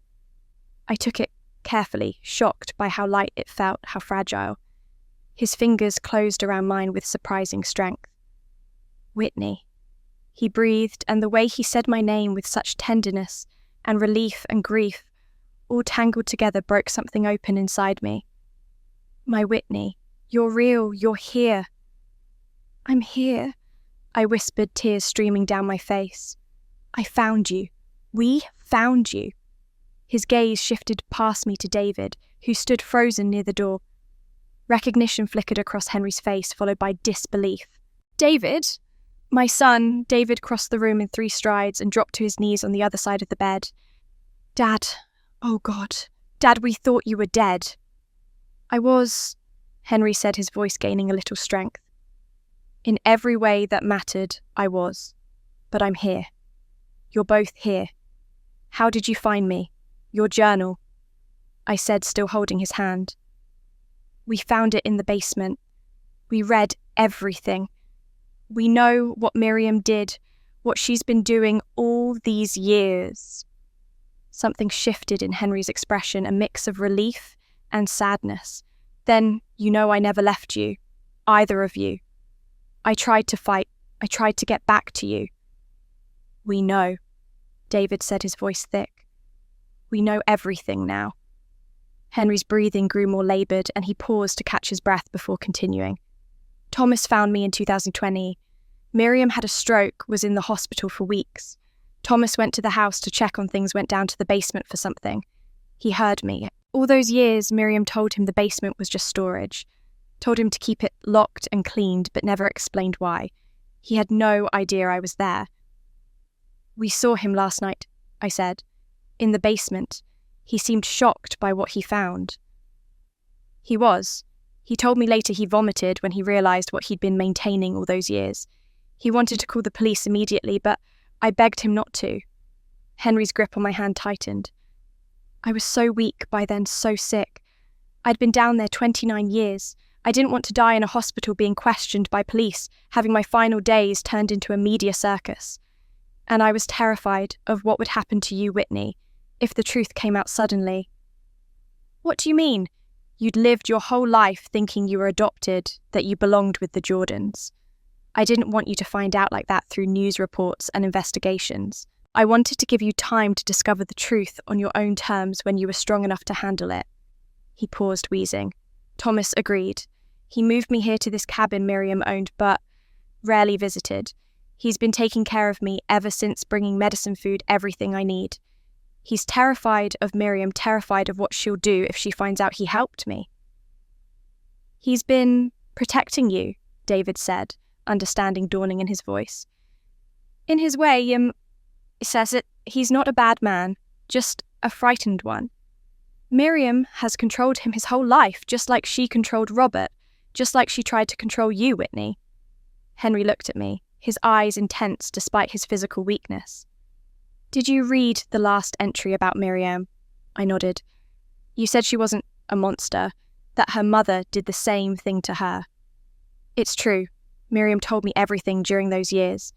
She couldn't help herself, couldn't keep the secret bottled up completely. She was stolen as an infant in 1962. Her mother, Eleanor, had lost a baby and took Miriam to replace her. Miriam grew up never knowing until Eleanor developed dementia and confessed. It destroyed Miriam's sense of self, shattered her reality. When she lost her own baby in 1990, something in her mind broke. You saw a chance to undo what had been done to her, to finally have the child she'd lost. She wasn't thinking rationally. She was trapped in a cycle of trauma she didn't know how to break. I wanted to feel sympathy for Miriam, wanted to understand her as a victim rather than a villain. But all I could think about was this man in front of me, wasted away after decades of imprisonment, stolen from his children because of someone else's pain. Understanding doesn't mean forgiving, I said quietly. No, Henry agreed. It doesn't. What she did to us, to all of us, was unforgivable. But Whitney, you need to know this, because you're part of this cycle too. You were stolen just like she was. And if you're not careful, if you don't break the pattern, this curse of trauma and theft could continue. He started coughing, his whole body shaking with the effort. David grabbed a glass of water from the bedside table, helping him drink. When the coughing subsided, Henry looked at me with an urgency that made my chest tighten. Whitney, there's something else you need to know. About Miriam. She's not evil. She's sick. Her mother did the same thing to her, and unless you break this cycle, it will destroy you too. Henry settled back against his pillow, his breathing still laboured but steadier now. He looked at me with an intensity that reminded me he'd spent 30 years thinking about this story, about how to explain it if he ever got the chance. Miriam told me about Eleanor during the early years, he said, his voice quiet but clear, when she still came down to the basement regularly before Thomas took over. I think she needed someone to know, someone to understand why she'd done what she'd done. She couldn't tell Robert. She couldn't tell anyone else. But she could tell me because I was trapped, because my knowing didn't matter. I squeezed his hand gently, encouraging him to continue. Eleanor was Miriam's mother, or the woman Miriam believed was her mother for 25 years. Eleanor had a daughter in 1962 who died at 2 weeks old. Sudden infant death syndrome. They called it then, though they didn't understand it the way they do now. Eleanor was devastated, became obsessed with the baby she'd lost. Her husband, Miriam's supposed father, tried to help her move on, but Eleanor couldn't let go. Henry paused to catch his breath, and David helped him take another sip of water. I waited, my heart pounding, knowing where this story was heading, but needing to hear it spoken aloud. 3 months after her daughter died, Eleanor saw a young mother at a grocery store with an infant. The woman set the baby carrier down, for just a moment while she reached for something on a high shelf, and Eleanor took the baby, just picked up the carrier and walked out of the store. That baby was Miriam. The words hung in the air. I thought about Margaret's story of the stormy night when I'd appeared at Miriam's house, about the way history had repeated itself almost exactly. Eleanor and her husband moved to Michigan shortly after, started over in a new place where no one knew them. They raised Miriam as their own daughter. The biological parents searched, of course. There were news reports, investigations. But this was 1962. No Amber Alerts, no surveillance cameras, no social media. The case went cold. Miriam's real parents never found her. Did she ever find out who they were? I asked. Henry shook his head. By the time she learnt the truth, her biological mother had died. Heart attack in 1975. Her biological father, remarried, had other children. Miriam never contacted him. She said, what was the point? She'd already lost everything she thought she knew about herself. When did she find out? David asked. 1987. Miriam was 25, newly married to Robert, planning to start a family. Eleanor started showing signs of Alzheimer's. One night, during a moment of confusion, Eleanor looked at Miriam and said, "You're not mine. I took you. I'm so sorry. I took you from that woman in the store." Henry's voice trembled. Miriam thought it was just dementia talking, but she couldn't let it go. She searched through Eleanor's things and found newspaper clippings hidden in the attic, articles about a missing baby from 1962, photos of a young couple devastated parents, and a birth certificate. Miriam's real birth certificate with different parents' names. I tried to imagine what that would feel like to discover at 25 that your entire identity was built on a lie, that you'd been stolen, that your real parents had spent years searching for you while you lived a completely different life. It destroyed her, Henry continued. Miriam had a complete breakdown. She was hospitalized for 3 months. Robert didn't know what to do. When she came out, she seemed better on the surface, but Henry said something in her had broken permanently.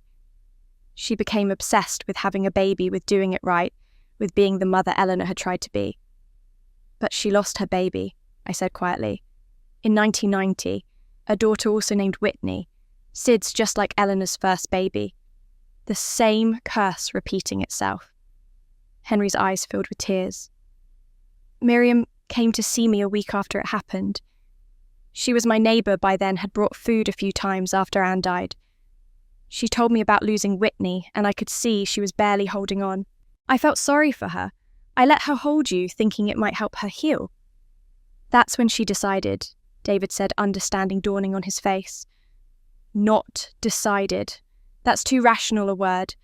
Something in her mind snapped. She saw you, Whitney, and her brain couldn't separate you from the daughter she'd lost.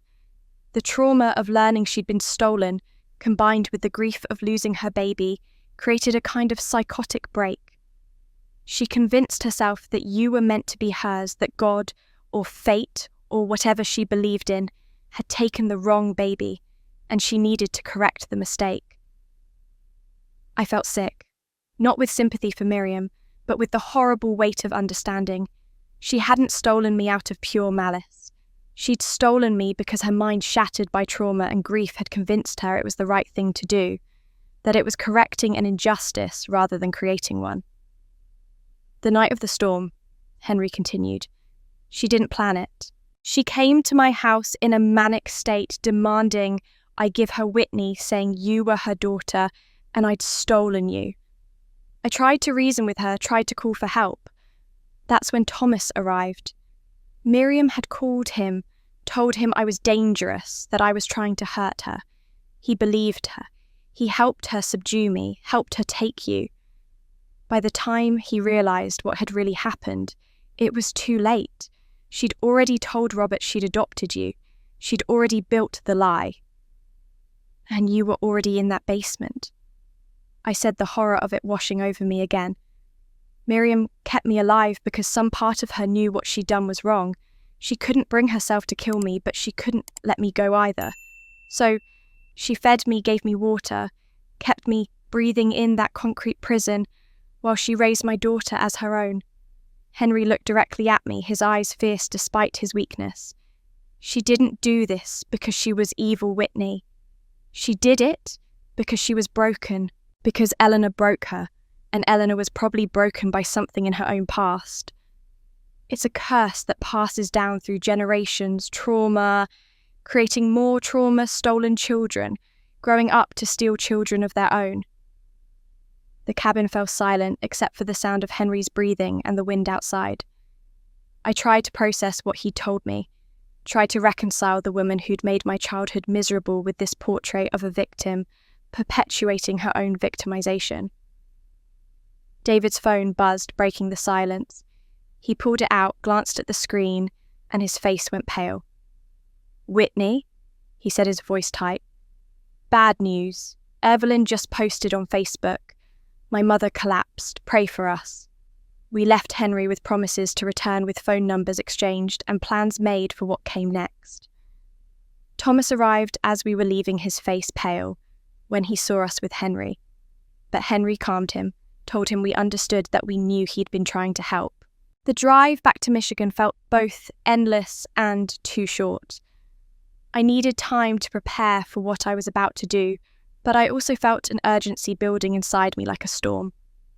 David kept glancing over at me as he drove. "You don't have to do this now. She's in the hospital. She's not going anywhere." "I need to see her," I said, staring out at the highway rushing past. "I need to look her in the eye and tell her I know. Everything." We reached the hospital in Grand Rapids just after 2 in the afternoon.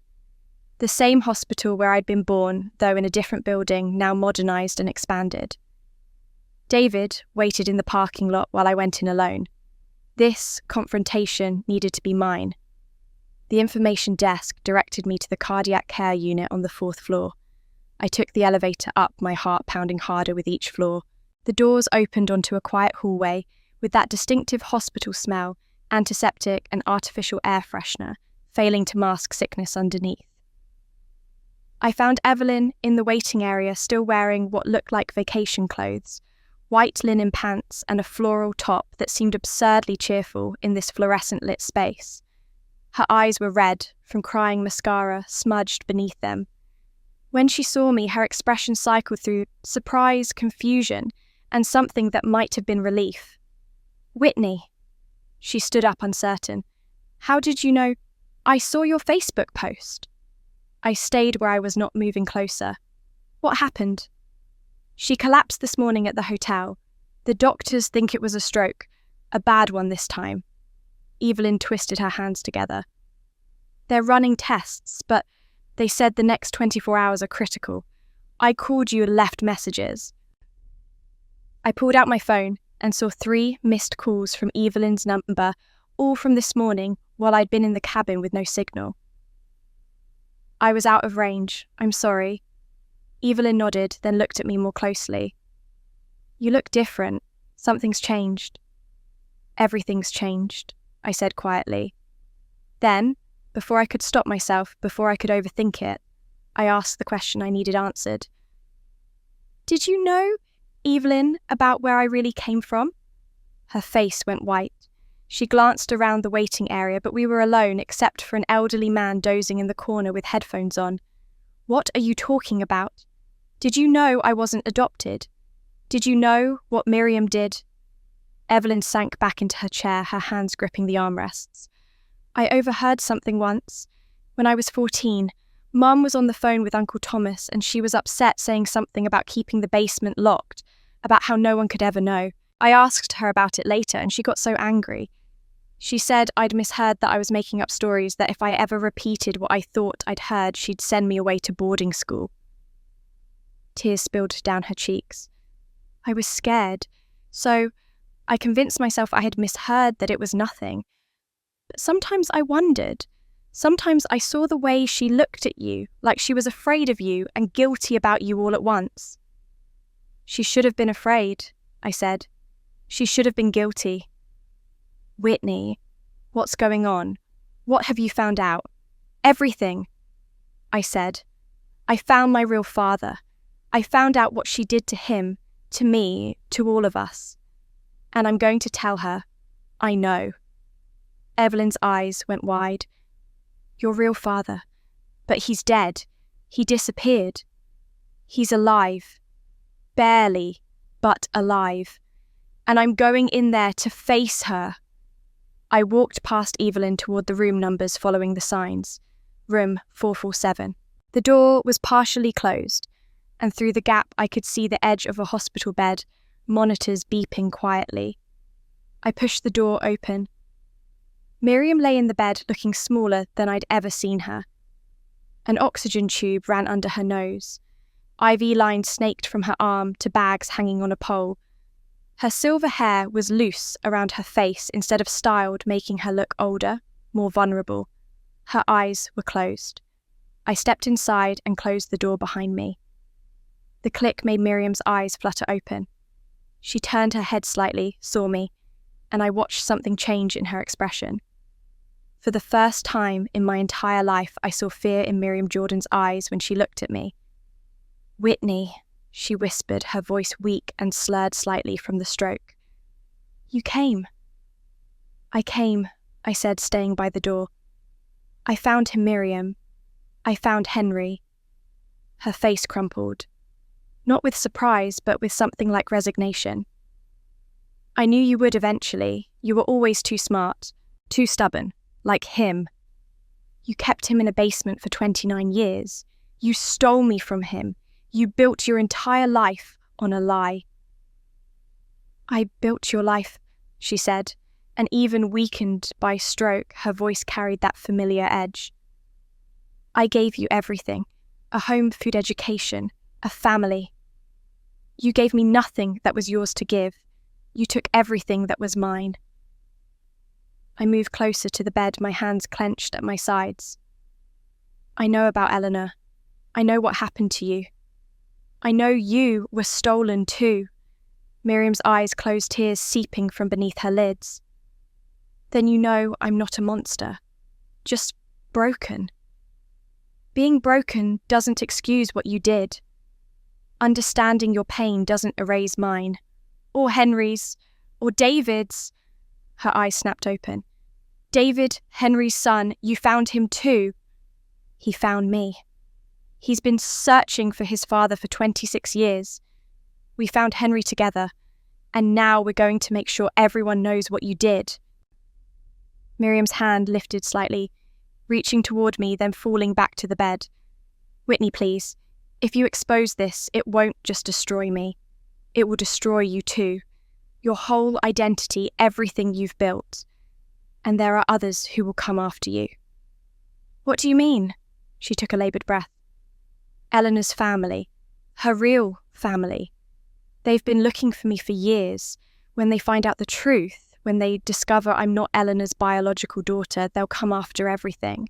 The inheritance, the property, everything Eleanor left me, and they won't care who gets hurt in the process. I don't care about Eleanor's family or her money. You should. Miriam's voice was barely a whisper now. Because they're already here. As if summoned by her words, the door opened behind me. I turned to see a man in an expensive black suit, probably in his 50s, with steel grey hair and cold blue eyes. He carried a leather briefcase and had the predatory look of someone who'd spent decades in courtrooms. He looked at Miriam, then at me, then back to Miriam with a smile that held no warmth. Mrs. Jordan, he said smoothly, I'm attorney Marcus Morrison. We need to talk about your inheritance and your crimes. Marcus Morrison moved into the room with the confidence of someone accustomed to controlling spaces.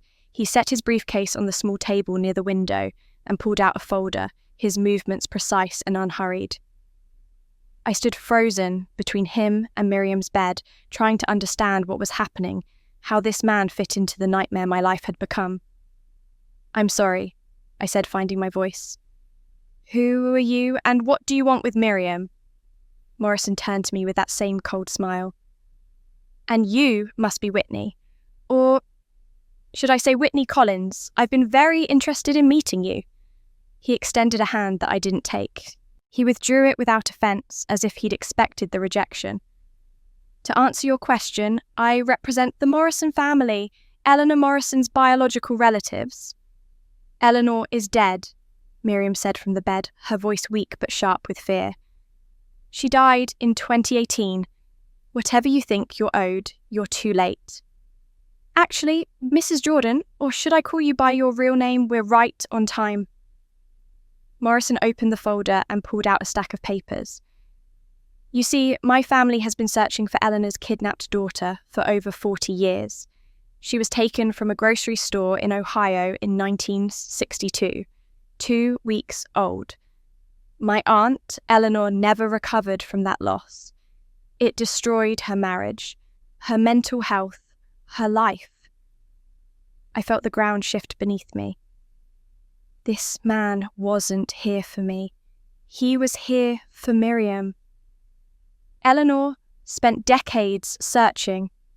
Morrison continued, his tone matter-of-fact, as if he were discussing a business transaction rather than a child's abduction. She hired private investigators, psychics, anyone who claimed they could help. She died never knowing what happened to her daughter, but she left something behind, a trust with instructions that, if her biological daughter was ever found, that daughter would inherit her estate. $5 million. Miriam's face had gone pale, her breathing more laboured. The monitors beside her bed started beeping faster. You inherited that money in 2018, Mrs. Jordan, because Eleanor, in her grief and desperation, had convinced herself that you were her daughter. She found you, somehow probably through one of those DNA ancestry sites. Saw your age matched, saw you lived in Michigan, where the kidnapper had moved. She reached out to you, didn't she? Miriam said nothing, but I saw the truth in her eyes. She died before she could see you, but she'd already changed her will, left everything to my daughter Miriam Jordan. You collected that inheritance 6 years ago, $5 million plus interest. You've been living off it ever since. It was mine, Miriam whispered. She thought I was her daughter. The will said so. But you're not her daughter. Morrison's voice was cold now, all pretense of politeness gone. You're the child of a grocery store clerk from Indiana and her factory worker husband. Your real name is Sarah Mackenzie. Eleanor's real daughter died in a house fire in 1985, along with the woman who kidnapped her. We have DNA evidence proving you're not a Morrison, which means you committed fraud. You knowingly accepted an inheritance you had no legal right to claim. I found my voice. How do you know all this? Morrison turned to me. We hired a private investigator in 2023 to track down the truth about Mrs. Jordan's identity, a former detective named James Harris. He was very thorough, very motivated. It seems he had his own reasons for wanting to investigate Miriam Jordan. The name hit me like ice water. Harris, the detective who'd helped Miriam cover up Henry's disappearance in 1991. Harris helped her, I said. He covered up a kidnapping 34 years ago. Morrison's eyebrows rose with interest. Did he now? How fascinating. Unfortunately, Mr. Harris died last year. Heart attack in his office. But before he died, he compiled quite an extensive file on Mrs. Jordan. He was planning to come forward to confess his role in whatever happened in 1991. My family hired him to investigate the inheritance fraud, but he found something much bigger. He sent us his complete files the day before he died. Miriam made a sound, something between a gasp and a sob. James promised. He said he'd take it to his grave. Apparently his conscience caught up with him, Morrison said. Or maybe he just wanted to clear his name before he died. Either way, we have everything. Bank records showing the payments you made to him in 1991, copies of police reports that were filed and then buried, photographs of a basement that shouldn't exist. And, most interesting of all, a recorded interview Harris conducted with your brother Thomas 3 months before Harris died. I felt my heart stop. Thomas talked to Harris. He did. Apparently Thomas has been carrying quite a burden. When Harris approached him, promised him immunity in exchange for testimony, Thomas broke down and confessed everything. How he helped you kidnap Whitney Collins, how he maintained the basement where you kept her father imprisoned, how he eventually moved Henry Collins to a cabin in Wisconsin. All of it documented, recorded, notarized. Miriam was crying, now silent tears streaming down her face. The monitors beeped more insistently, but no nurses came. Morrison had probably made sure of that, had timed this confrontation perfectly. So you see, Mrs. Jordan, my family wants two things. First, we want our inheritance back. $5 million plus 7 years of interest and investment returns. Approximately $7.2 million total. Second, we want justice for what you did. Not just to my Aunt Eleanor, but to this young woman and her father. I stared at him, trying to process what he was saying. You want justice. You want Miriam prosecuted. Absolutely. Kidnapping, false imprisonment, fraud, identity theft. The statute of limitations hasn't run out on the kidnapping because the crime continued until your father was discovered. That's ongoing criminal conduct. Mrs. Jordan is looking at decades in prison. Something in me recoiled. Yes, I wanted Miriam to face consequences. Yes, she deserved to be held accountable. But listening to this cold, calculating man talk about justice, while primarily concerned with money, made me feel sick. This isn't about justice, I said. This is about your family getting money back. Morrison shrugged. It can be about both. My family is prepared to file both criminal and civil charges. The criminal charges will put her in prison. The civil suit will recover our assets. Everyone gets what they deserve. He pulled more papers from his briefcase, laying them on the table, with the precision of someone building a case. Police reports, financial records, photographs I recognized from the basement. We're filing charges tomorrow morning, kidnapping, fraud, identity theft. And we have Detective Harris's files proving everything. Marcus Morrison looked at me expectantly, as if waiting for gratitude or perhaps cooperation. He clearly thought I'd be thrilled to see Miriam brought down, that I'd eagerly join forces with his family to destroy the woman who'd stolen my life. I assume we can count on your testimony, he said, pulling out yet another document from his briefcase. As the primary victim, your statement will be crucial to the prosecution. We've already drafted a preliminary affidavit. All you need to do is sign and we can move forward. He held the paper out to me. I didn't take it. You want me to help you? I said slowly, the realization crystallizing. You need my cooperation to make your case stronger. It's not just our case, Miss Collins. It's yours. Don't you want to see justice done? I looked past him to Miriam, who lay watching us with something like hope in her eyes. Hope that I would refuse Morrison, that I would somehow protect her. The woman who'd imprisoned my father and stolen my identity was hoping I'd save her from consequences. What exactly are you filing? I asked Morrison. He smiled, pleased I was engaging. Criminal charges through the district attorney's office. Kidnapping with special circumstances, given that your father was held captive for nearly 30 years. False imprisonment, fraud regarding the inheritance, identity theft regarding your birth certificate and adoption records. Conspiracy charges for everyone involved, including Thomas Morrison and possibly Robert Jordan, though he's deceased. And the civil suit, separate from the criminal case. We're suing to recover the $5 million plus interest and damages. That lawsuit will name Miriam Jordan and her estate. When we win, and we will win, she'll have nothing left. No money, no property, nothing. And you get $7 million.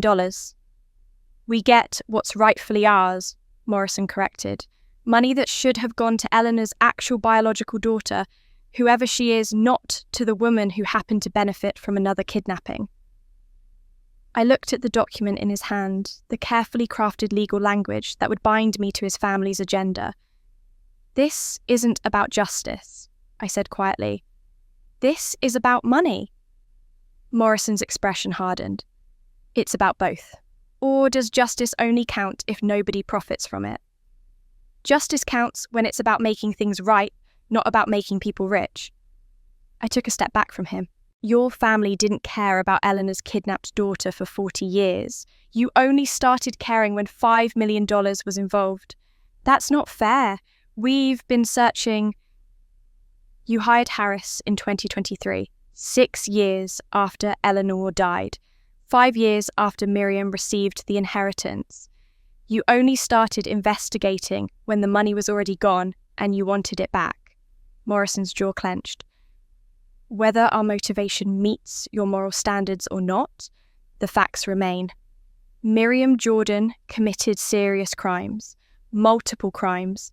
She deserves to be prosecuted. I agree, I said, and watched relief flicker across his face. She does deserve to be prosecuted, but not by you. Not so your family can get rich while pretending it's about justice for me or my father. You're making a mistake. Morrison's voice went cold. We have enough evidence to proceed without you. But with your testimony, we can ensure maximum sentences. Life in prison instead of 20 years. Complete financial destruction instead of just bankruptcy. You have the power to make her suffer, Ms. Collins. Don't you want that? Did I? I looked at Miriam, diminished and afraid in her hospital bed. I thought about my father in that Wisconsin cabin, wasted away after 34 years of imprisonment and isolation. I thought about the little girl I'd been stolen from her father on a stormy night, raised to believe she should be grateful for the scraps of affection thrown her way. I want accountability, I said. I want the truth to come out. I want everyone to know what she did. But I won't let you use my pain for your greed.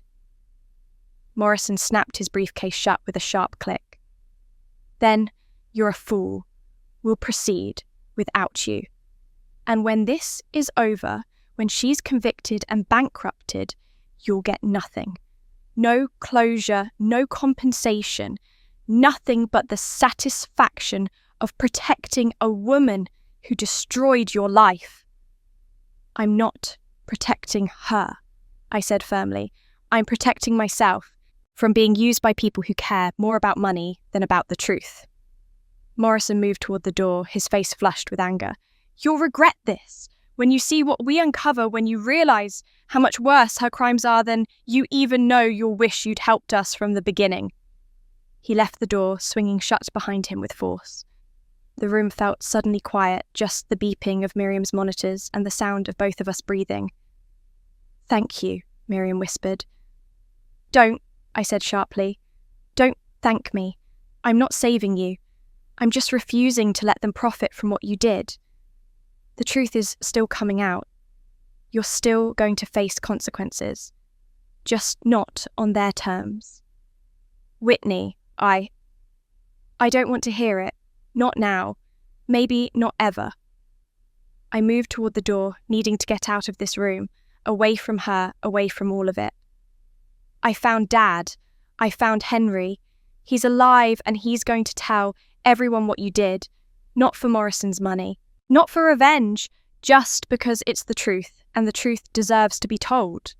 I pulled open the door and nearly collided with Evelyn, who was standing in the hallway with her phone pressed to her ear, her face pale. Whitney. Wait, she said, lowering the phone. Something's happened. What now? Someone broke into Mom's house. The neighbours just called me. The police are there now. Her voice shook. They ransacked everything, took all her documents from the Home Office. Legal papers, financial records, everything. Morrison, I said. Or someone working for him. There's more. Evelyn held out her phone, showing me a photo she'd just received from the neighbour. It showed Miriam's Home Office papers scattered everywhere. Drawers pulled out, filing cabinets emptied. And on the desk, written on a piece of paper in block letters, was a message. Tell the truth, or we will. We couldn't talk in the hospital, not with Miriam just down the hall and nurses passing by every few minutes. Evelyn looked like she might collapse, so I suggested we go somewhere private. We ended up at a coffee shop 3 blocks away, the kind of place with mismatched furniture and local art on the walls that nobody really looked at. Evelyn ordered tea she didn't drink.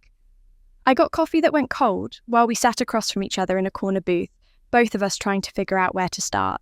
She looked different than she had at her wedding just days ago, though it felt like years. The polish was gone. Her hair was pulled back in a messy ponytail, her eyes red-rimmed, her expensive clothes wrinkled from sleeping in hospital waiting rooms. "I need to know what you know," I said finally. "You said you overheard something when you were 14. Tell me exactly what happened." Evelyn wrapped her hands around her teacup, staring into it like she might find answers in the steam. "It was summer. I was home from school bored, looking for something to do. Mum was in her office on the phone and she sounded upset. Really upset. I stood outside the door and listened." "What did you hear?" "She was talking to Uncle Thomas. She said something like, 'You have to keep the basement locked. No one can ever go down there. If anyone finds out, we'll both go to prison.'" Evelyn's voice shook. "Thomas said something I couldn't hear, and then Mum said, 'I don't care what you have to do. Keep it locked, keep it clean, and never, ever tell anyone.'" I leaned forward. "What did you think it meant?" "I didn't know. I was 14. I thought maybe they were hiding drugs or stolen property or something illegal, but not a person." She finally looked up at me. "I went to Mum later that day and asked her what was in the basement. I tried to make it sound casual, like I was just curious." "What did she do?" Evelyn's hand went to her cheek, an unconscious gesture. "She slapped me, hard enough that I had a bruise for a week.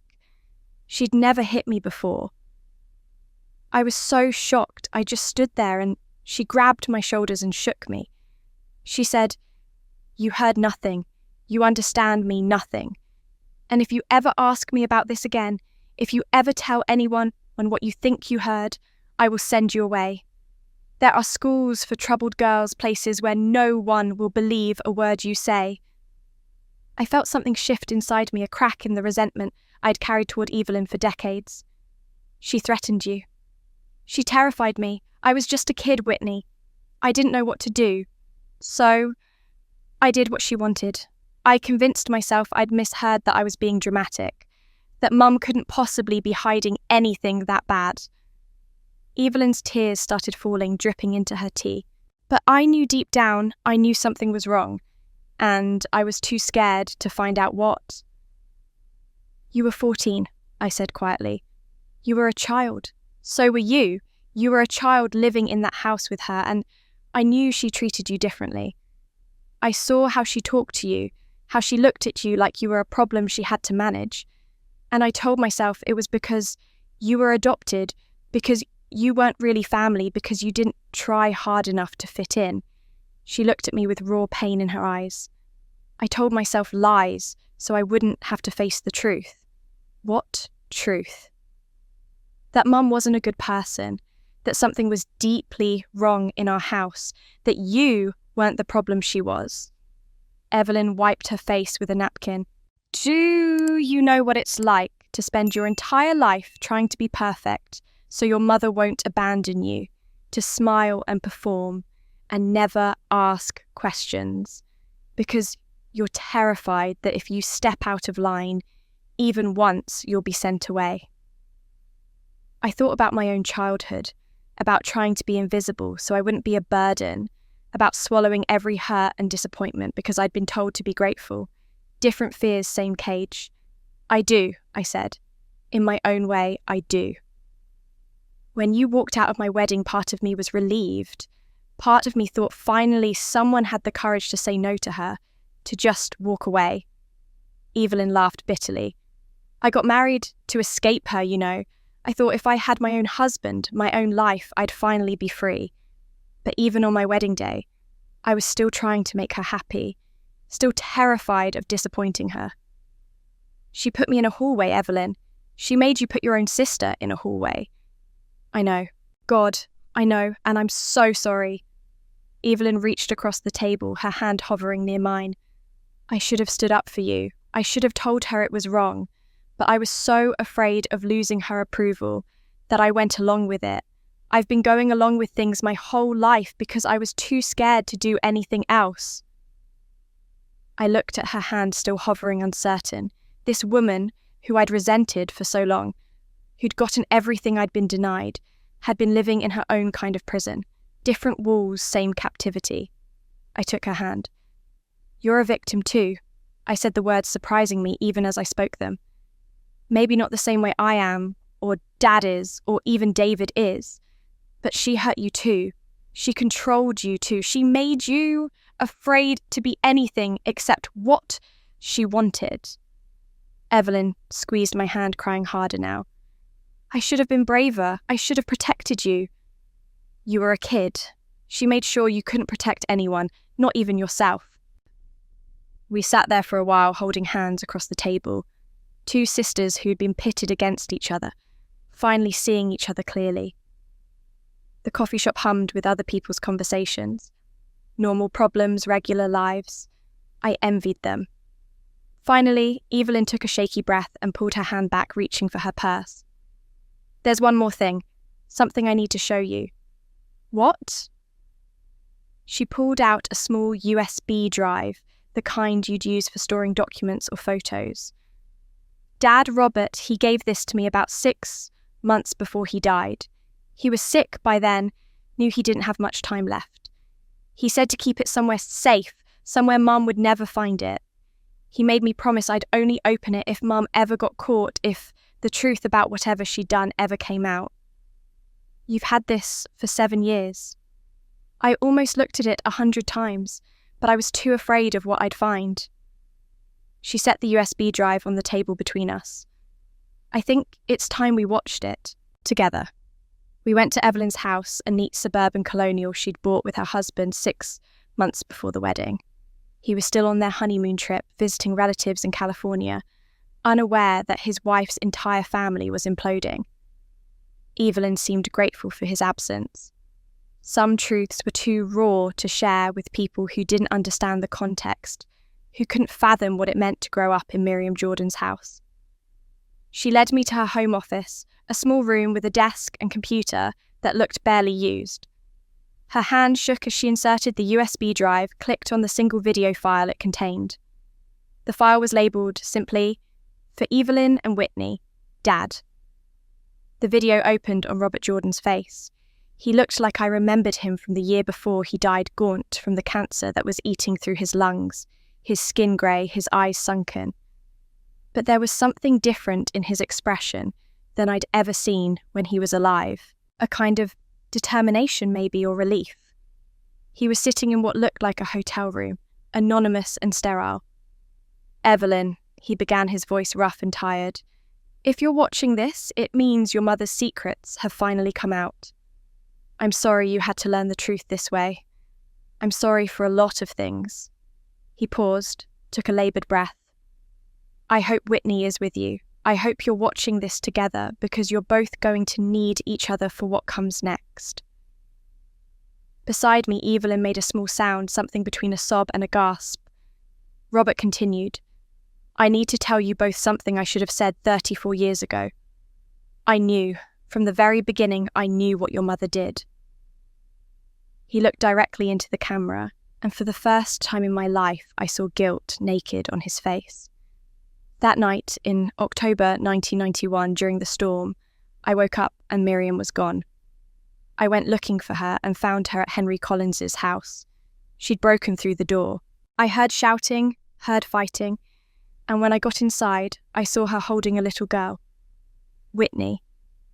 Henry was on the floor unconscious. Miriam's brother Thomas was standing over him with a pipe. My chest tightened. He'd been there. He'd seen it happen. Miriam looked at me with this wild expression, this desperation I'd never seen before. She said, "She's ours. God took ours and gave us hers. We have to take her home." I should have stopped her right then. I should have called the police, helped Henry, done something. Robert's voice cracked. But I looked at that little girl in her arms, looked at my wife who'd been falling apart since we lost our baby, and I made a choice. I chose to protect Miriam instead of doing what was right. "Oh, God," Evelyn whispered beside me. "Dad, what did you do?" As if hearing her, Robert said, "I helped Thomas put Henry in the basement. Miriam said we just needed to keep him quiet for a few days until she figured out what to do." I believed her, or I wanted to believe her. I told myself we were saving Henry from himself, that he was too grief-stricken to take care of a baby, that we were doing the right thing. He closed his eyes. But days turned into weeks, and weeks turned into months, and I realized Miriam was never going to let him go. I was trapped in the lie, just like Henry was trapped in that basement. I felt sick. All those years, every time Robert had looked at me with that strange expression, he'd been seeing a child he'd helped steal, a man he'd helped imprison. I helped Miriam forge the adoption papers. I paid off a detective named James Harris to bury the missing person report. I lied to everyone who asked about Whitney, said we'd adopted her legally, said everything was fine. Robert opened his eyes again, and they were wet with tears. I lived with that guilt every single day. I couldn't look at Whitney without seeing what I'd done. I couldn't be the father she deserved because I was too ashamed of what I'd helped take from her. Evelyn reached over and gripped my hand. I held on tight. I tried to make it right in small ways, Robert continued. I made sure Whitney had food, clothes, a roof over her head. I never let Miriam hurt her physically, but I know that's not enough. It could never be enough. He leaned forward closer to the camera. Whitney, if you're watching this, I'm sorry. Those words are inadequate, but they're all I have. I should have been stronger. I should have stopped it. I should have saved you and your father instead of choosing my wife's comfort over your freedom. I couldn't speak. Couldn't process the apology from a dead man who'd helped destroy my life. I've set up a bank account in your name, Robert said. Account number 74829 at Michigan Community Bank. The password is Whitney Jordan 1992. There's $500,000 in it. Money. I saved over the years. Money Miriam didn't know about. It's not enough. It could never be enough. But it's yours. Use it however you need to. Build a life. Get therapy. Find your real father if he's still out there. His voice broke completely. Just please live the life you should have had all along. The video wasn't over. Robert wiped his eyes, composed himself with visible effort. Evelyn, I need you to hear this too. You're innocent in all of this. You were a baby when it happened, a child when you started to suspect something was wrong. Your mother's crimes are not your fault. Don't let anyone tell you different. Don't let them destroy you because of what she did. He looked into the camera with an intensity that made him seem almost alive again. Take care of each other. Your sisters, real sisters, and you're both victims of your mother's sickness. Don't let her legacy tear you apart. The video ended. The screen went black. Evelyn and I sat in silence, still holding hands, both of us crying. Finally, I pulled out my phone and opened my banking app. I'd never heard of account 74829, but I entered the bank's name and the account number Robert had given. It asked for a password. I typed Whitney Jordan 992. The account opened. I stared at the screen, my heart sinking. Current balance, 0. Transaction history showed a single entry from March 2019. Transfer to Thomas Morrison, $500,000. It's gone, I said, my voice hollow. The money's gone. Evelyn leaned over to look. Thomas Morrison. That's Uncle Thomas's full name. Mum used Dad's guilt money to pay Thomas to keep your father imprisoned. I stared at that zero balance until the numbers blurred. Robert had tried to make amends, had set aside money meant to give me back some fraction of what had been stolen. And Miriam had taken even that, had used his guilt to fund her continued crime. Every time I thought I'd reached the bottom of what she'd done, I discovered another layer beneath it. I need to call David, I said, standing up from Evelyn's desk. We need to document everything, get all the evidence together before the Morrisons or anyone else can twist this into something it's not. Evelyn nodded. What can I do? Get copies of anything you have. Photos, documents, emails, anything Mom kept at the house before it was ransacked. We need to build a complete timeline. I called David from Evelyn's driveway. He answered immediately, his voice tense. "Where are you? I've been trying to reach you for hours." "I'm with Evelyn. We need to meet." "There's more evidence, more than we thought." I filled him in quickly about Robert's video, about the money trail to Thomas. "Can you access Thomas's financial records?" "His emails. We need to prove the payment chain." "Already on it," David said.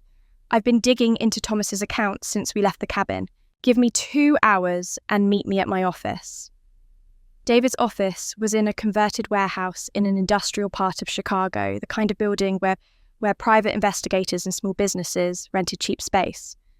When Evelyn and I arrived, he had 3 monitors set up, all displaying different documents and spreadsheets.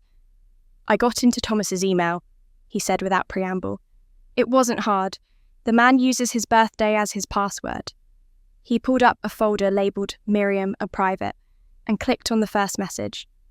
The email was from Miriam's personal account dated March 2020, just after she would have had her stroke. The subject line read, "New arrangement." "Thomas, things have changed. The basement is no longer safe. I need you to move him to the Wisconsin property immediately. I'm wiring you $50,000 today to cover the move and initial setup.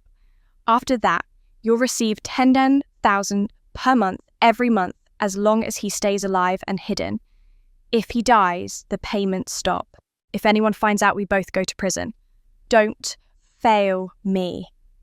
"Jesus," Evelyn whispered, reading over my shoulder. David scrolled down to show more emails, dozens of them, tracking 5 years of payments and instructions. Miriam detailing what medical supplies Thomas should buy, what food to provide, how often to check on Henry. Thomas responding with brief confirmations and occasional questions. It was all there, a complete digital record of conspiracy and false imprisonment. "Look at this one from last year," David said, clicking on an email dated June 2024. "Thomas, you said he's getting weaker. Do not take him to a hospital. Do not call a doctor. If he dies, he dies. Bury him on the property and tell no one. I'll send you an extra $50,000 for your trouble.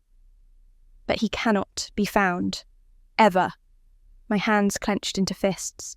She'd been willing to let my father die alone, to have him buried in an unmarked grave, just to protect her secrets. "The financial records match," David continued, pulling up a spreadsheet. I tracked the wire transfers from Miriam's accounts to Thomas's. $50,000 in March 2020, then $10,000 on the 1st of every month for 60 months. That's $650,000 total. Plus the $500,000 from Robert's account in 2019, which she must have used to set up the cabin and pay Thomas to stay quiet about what he'd found. "Over $1 million, I said. "She spent over $1 million keeping my father imprisoned. Money that came from Eleanor's inheritance and Robert's guilt," David added. "She was funding a crime with money from 2 different sources, both connected to her own trauma and lies." Evelyn had been quiet, but now she spoke up. "I can testify about the video, about what Dad said, about what I heard when I was 14. "We'll need that," David said, "but we need to be smart about how we present this. The Morrisons want to make this about inheritance fraud. The district attorney will want to make it about kidnapping. We need to control the narrative." "How?" I asked. "We go to the police ourselves before the Morrisons can file their charges. We present everything at once. The DNA evidence proving you're Henry's daughter, Henry's journal from the basement, the hospital report from 1991 showing your injuries, Robert's confession video, the email chain proving ongoing conspiracy, the financial records showing payment for false imprisonment. We give them everything and we make sure they understand this isn't about money. It's about justice." I thought about Marcus Morrison, about his cold calculations and his family's greed. I thought about Miriam in her hospital bed, afraid and diminished, but still trying to manipulate the situation. I thought about my father in that cabin wasted away after 34 years of captivity, and about the little girl I'd been stolen from him on a stormy night. Let's do it, I said. Let's compile everything. We worked through the night. David printed emails and financial records. Evelyn retrieved photos and documents she'd saved from Miriam's house. I organised Henry's journal, carefully photographing each page. We pulled the DNA test results, the newspaper articles about Henry's disappearance, Margaret's written statement about what she'd witnessed in 1991. We even had the surveillance photos David had taken of Miriam visiting the basement over 5 years. By dawn, we had assembled a complete case. Everything was organised chronologically in a large file box, each piece of evidence labelled and cross-referenced. It told a story that was undeniable, a story of generational trauma turning into generational crime of a woman so broken by her own kidnapping that she'd perpetuated the cycle. At 8 a.m, I carried that box into the Grand Rapids Police Department. David and Evelyn walked beside me. The desk sergeant looked up with the bored expression of someone who'd seen everything. "Can I help you?" I set the box on the counter with a solid thump. "I'm here to report a kidnapping. 2 kidnappings, actually.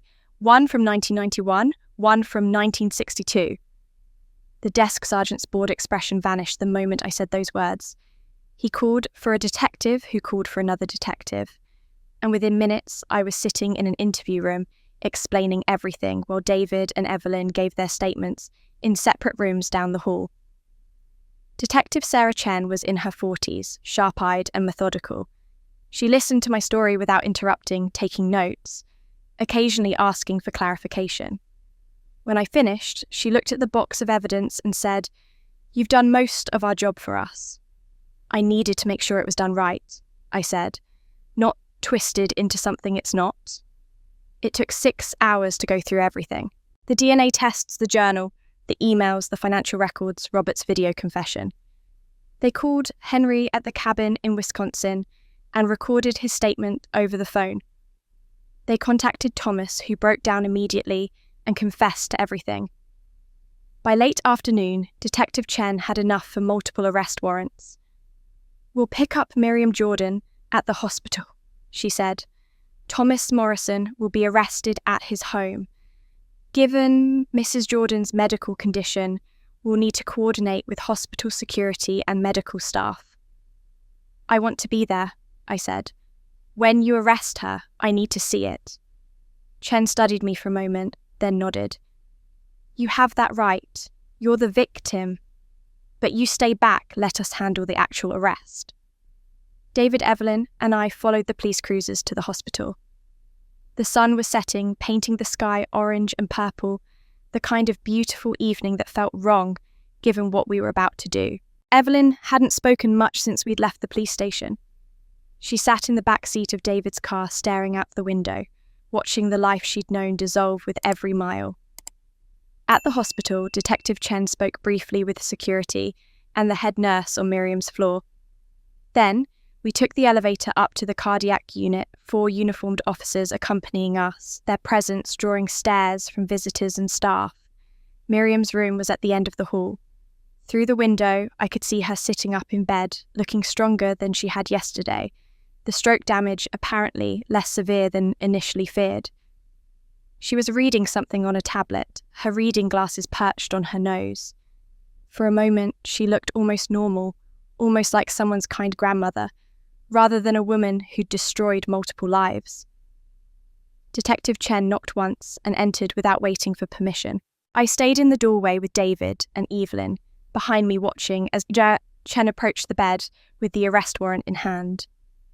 "Miriam Elizabeth Jordan, I'm Detective Sarah Chen with the Grand Rapids Police Department. I have a warrant for your arrest on charges of kidnapping, false imprisonment, fraud, and conspiracy." Chen's voice was professional, almost gentle.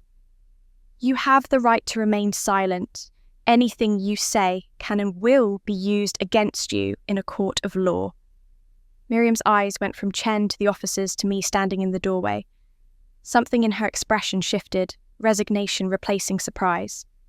She set down the tablet, carefully removed her reading glasses, folded them with precise movements. "You really did it," she said, looking directly at me. Not angry, not pleading, just stating a fact. "You left me no choice," I said, stepping into the room despite Chen's warning glance.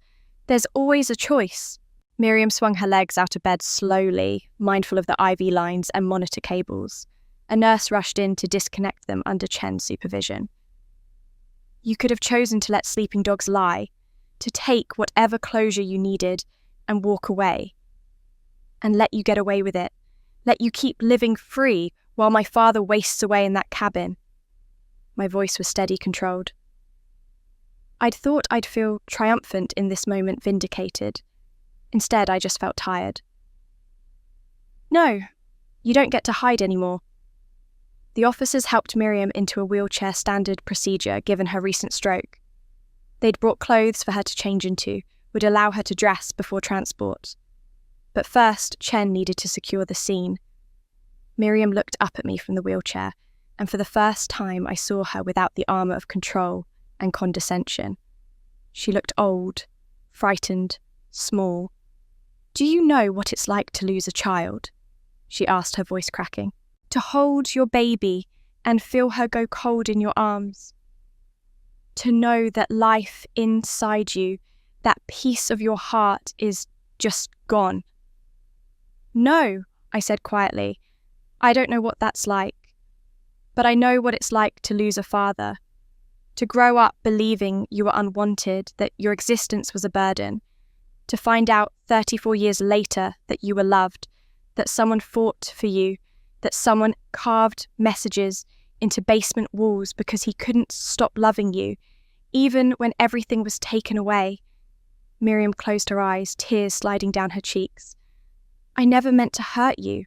I just wanted my baby back. But I wasn't your baby. I was never your baby. And you knew that. Every single day for 34 years you knew that. One of the officers stepped forward with handcuffs, but Chen shook her head. Not until she's dressed and ready for transport. Medical protocol. She looked at Miriam. Mrs. Jordan, do you understand the charges against you? I understand. Miriam opened her eyes, looked past me to where Evelyn stood in the hallway. Evelyn, baby, I'm so sorry you have to see this. Evelyn stepped into the room, her face pale, but her voice steady. I'm sorry too, Mum. Sorry it took me so long to see what you really were. Something broke in Miriam's expression, the last piece of her carefully constructed facade crumbling. She started to sob deep, wrenching sounds that might have moved me once before I knew what she'd done, before I'd seen my father's prison. The officers helped her into the bathroom to change a female officer accompanying her. The rest of us waited in the hall. David put his hand on my shoulder, a brief touch of support. Evelyn leaned against the wall, looking like she might collapse. When Miriam emerged, dressed in her own clothes, with her wrists cuffed in front of her due to her medical condition, Chen began to wheel her toward the elevator. Miriam looked back one last time, her eyes finding mine. Whitney, she said, her voice urgent despite its weakness. Check the backyard, under the oak tree. That's where I buried the truth about your mother. We stood in the hospital hallway, long after the elevator doors closed on Miriam and the officers escorting her. Evelyn had gone home, unable to watch any more of her mother's downfall. But I couldn't leave, yet couldn't shake Miriam's final words. Under the oak tree, the truth about your mother. You don't have to do this tonight, David said quietly. You've been through enough. I need to know, I said. I need to know everything before this is over.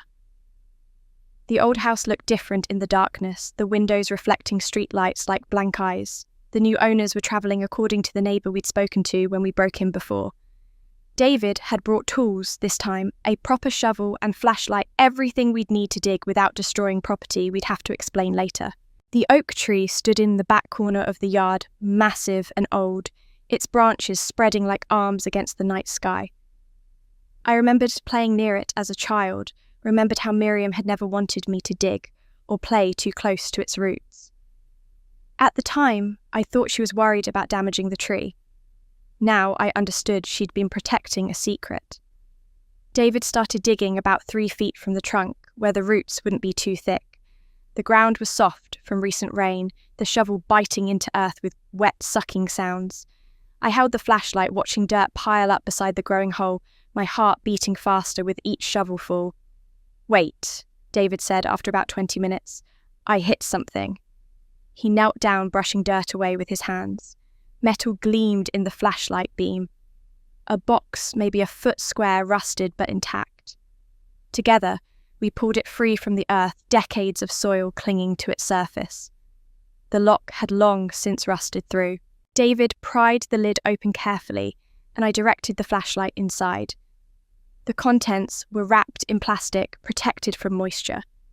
A book or notebook, its cover dark with age, but preserved. And beneath it, a few photographs sealed in a plastic bag. I lifted out the notebook with shaking hands. On the cover, written in faded ink, were the words, "For my daughter," from Anne Collins. My mother's journal. The mother I'd never known, whose face I'd only seen in a few photographs, who'd died giving birth to me. I opened it carefully, the pages brittle but legible, covered in neat handwriting that slanted slightly to the right. The first entry was dated January 1991. "Henry and I are married now. I know it seems fast, that people probably think we're rushing, but when you know, you know. He's kind and gentle and he makes me feel safe in a way I've never felt before. We're trying for a baby. I hope it's a girl. I hope she has his eyes." I flipped through the entries, reading about my mother's life. Her excitement when she found out she was pregnant. Her joy at every ultrasound, every kick, every milestone. And woven through it all, mentions of a friend she'd made in the neighbourhood. March 1991. Met a woman today, Miriam Jordan. She lives 2 streets over with her husband Robert. She's pregnant too, due the same month as me. We've started taking walks together in the evenings. She seems sad underneath all her smiles. I hope our babies can be friends. April 1991, Miriam lost her baby today. Little Whitney, Jordan born too early, lived only a few hours. I went to the funeral. Miriam couldn't stop crying. She kept looking at my belly, and I saw something in her eyes that frightened me. Robert took her home early. I wish I could help her. I wish I could ease her pain. But this child is Henry's hope, the future we're building together. I can't give that away, no matter how much Miriam is hurting. My hands trembled. Anne had known Miriam was suffering, had seen her pain, had even felt compassion for her, but she'd understood that sympathy couldn't mean sacrifice. The entries grew more concerned as my birth approached. June 1991, the doctor says there are complications. My blood pressure is too high. There's a risk of something called eclampsia. They might have to take the baby early. Henry is terrified, trying not to show it. I'm scared too, but I'm also at peace. If I have to choose between my life and hers, I choose hers. Every time. July 1991, they're inducing labour today. The risks are high. The doctor was honest about that. But my little girl needs to be born, and I'm ready to meet her whatever it costs. Henry is with me. David visited yesterday, such a sweet boy, so worried about his new sister. I told him I love him, that he's going to be an amazing big brother. The final entry was dated July 15th, 1991. The day I was born. The day Anne died. If you're reading this, Whitney, it means I didn't make it. I'm writing this while they prep me for delivery, while Henry sits beside me holding my hand and trying not to cry. I'm not afraid. Or maybe I am, but I'm more excited than afraid. I'm about to meet you. I'm about to hold you in my arms, even if it's only for a moment. I want you to know something, my darling girl. You were born from love, not fear. You were wanted, planned for, hoped for, with every fibre of my being. Your father loves you more than life itself. Your brother David can't wait to meet you. You are coming into a world that already adores you. If I don't survive this, know that I chose you. I chose your life over mine, and I'd make that choice 1,000 times over. Don't carry guilt about my death. Carry love instead. Carry the love that created you, the love that surrounds you, the love that will guide you through whatever life brings. Be brave, my Whitney. Be kind. Be true to yourself. And when things get hard, when the world feels dark, remember that somewhere beyond all this, your mother loves you still. Will always love you. Would do it all again in a heartbeat just to give you the chance to exist. I've asked Henry to bury this journal somewhere safe, somewhere you might find it someday if you ever need it.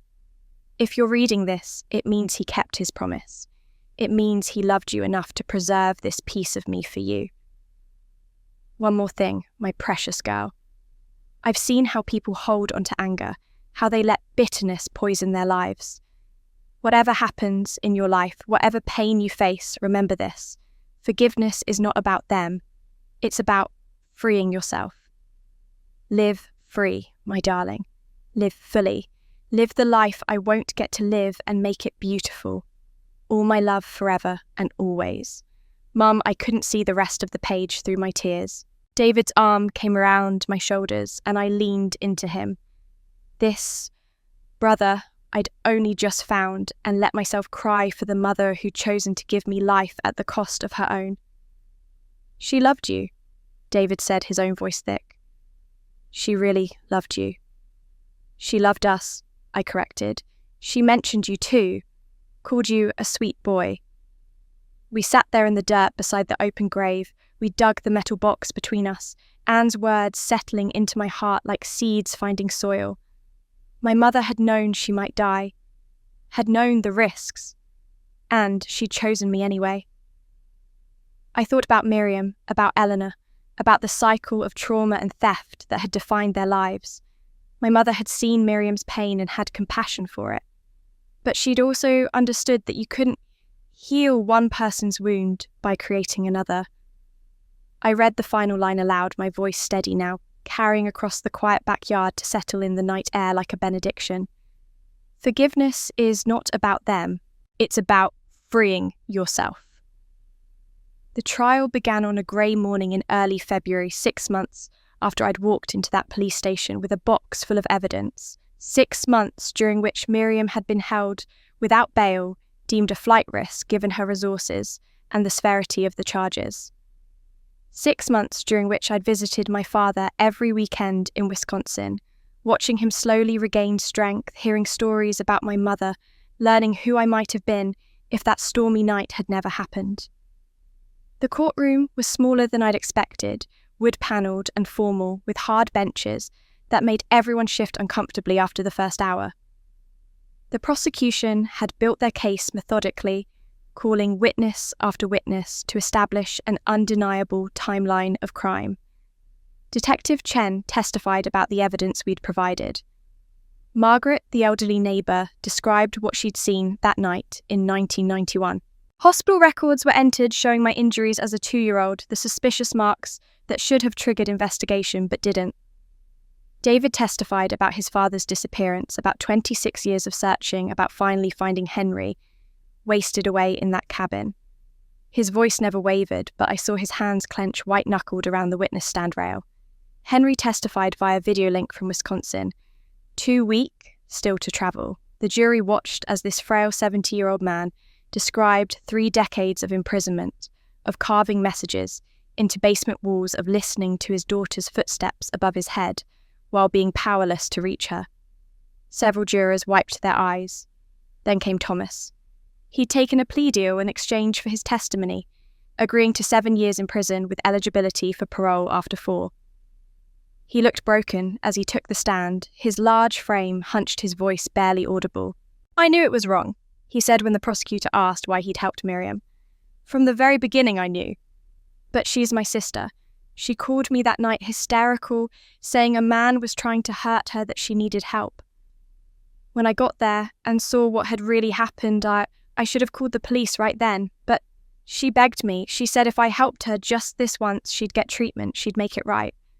I believed her." "And did she make it right?" the prosecutor asked. "No. She kept Henry Collins in that basement for 29 years. She made me check on him, keep the space maintained, never asking questions about why. When I finally discovered who was down there in 2020, when I realised what I'd been part of, I wanted to go to the police. By then, I was complicit. By then, I'd helped maintain his prison for decades. I was terrified. So you moved him to the cabin instead? Yes. I thought if I could keep him alive, if I could at least give him better conditions, maybe that would count for something. But it doesn't. I know that now. There's no redemption for what I helped to do. Miriam's defense attorney was a skilled woman named Patricia Reeves who'd built her career on defending difficult cases. She didn't try to deny the facts. Instead, she focused on psychology, on generational trauma, on diminished capacity. She called expert witnesses who explained how kidnapping victims often perpetuate the cycle of trauma. She presented Eleanor's history, Miriam's discovery of her own stolen identity, the psychotic break that followed the loss of her infant daughter. She painted Miriam not as a monster, but as a deeply damaged woman who'd acted from a place of mental illness rather than malice. My client is a victim, Reeves argued in her closing statement, a victim of Eleanor's crime who became a perpetrator herself because her mind couldn't process the cascade of trauma she'd experienced. She didn't choose to be kidnapped as an infant. She didn't choose to lose her baby. She didn't choose to have a mental breakdown. Yes, she made terrible choices in the aftermath. Yes, people were hurt, but punishment without understanding serves no one. The prosecution's closing was simpler, more direct.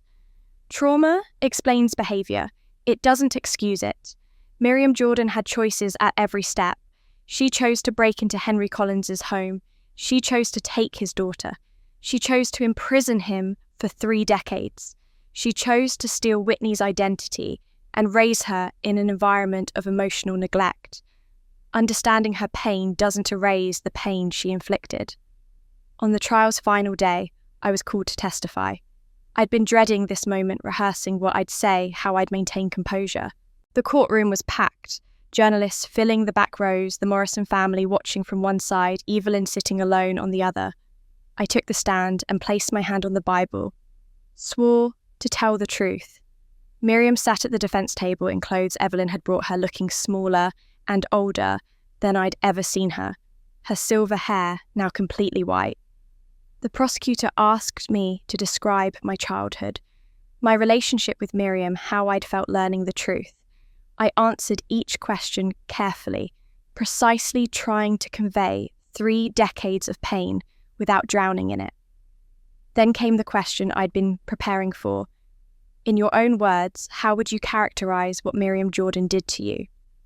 I looked at Miriam directly for the first time since the trial began.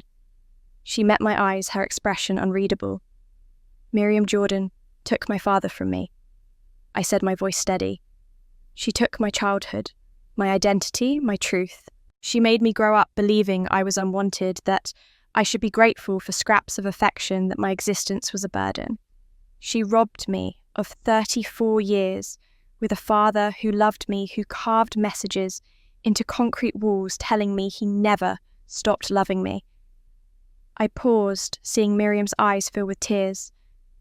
But I also understand that she was broken, that she was stolen too, that her mother damaged her in ways that made her damage others.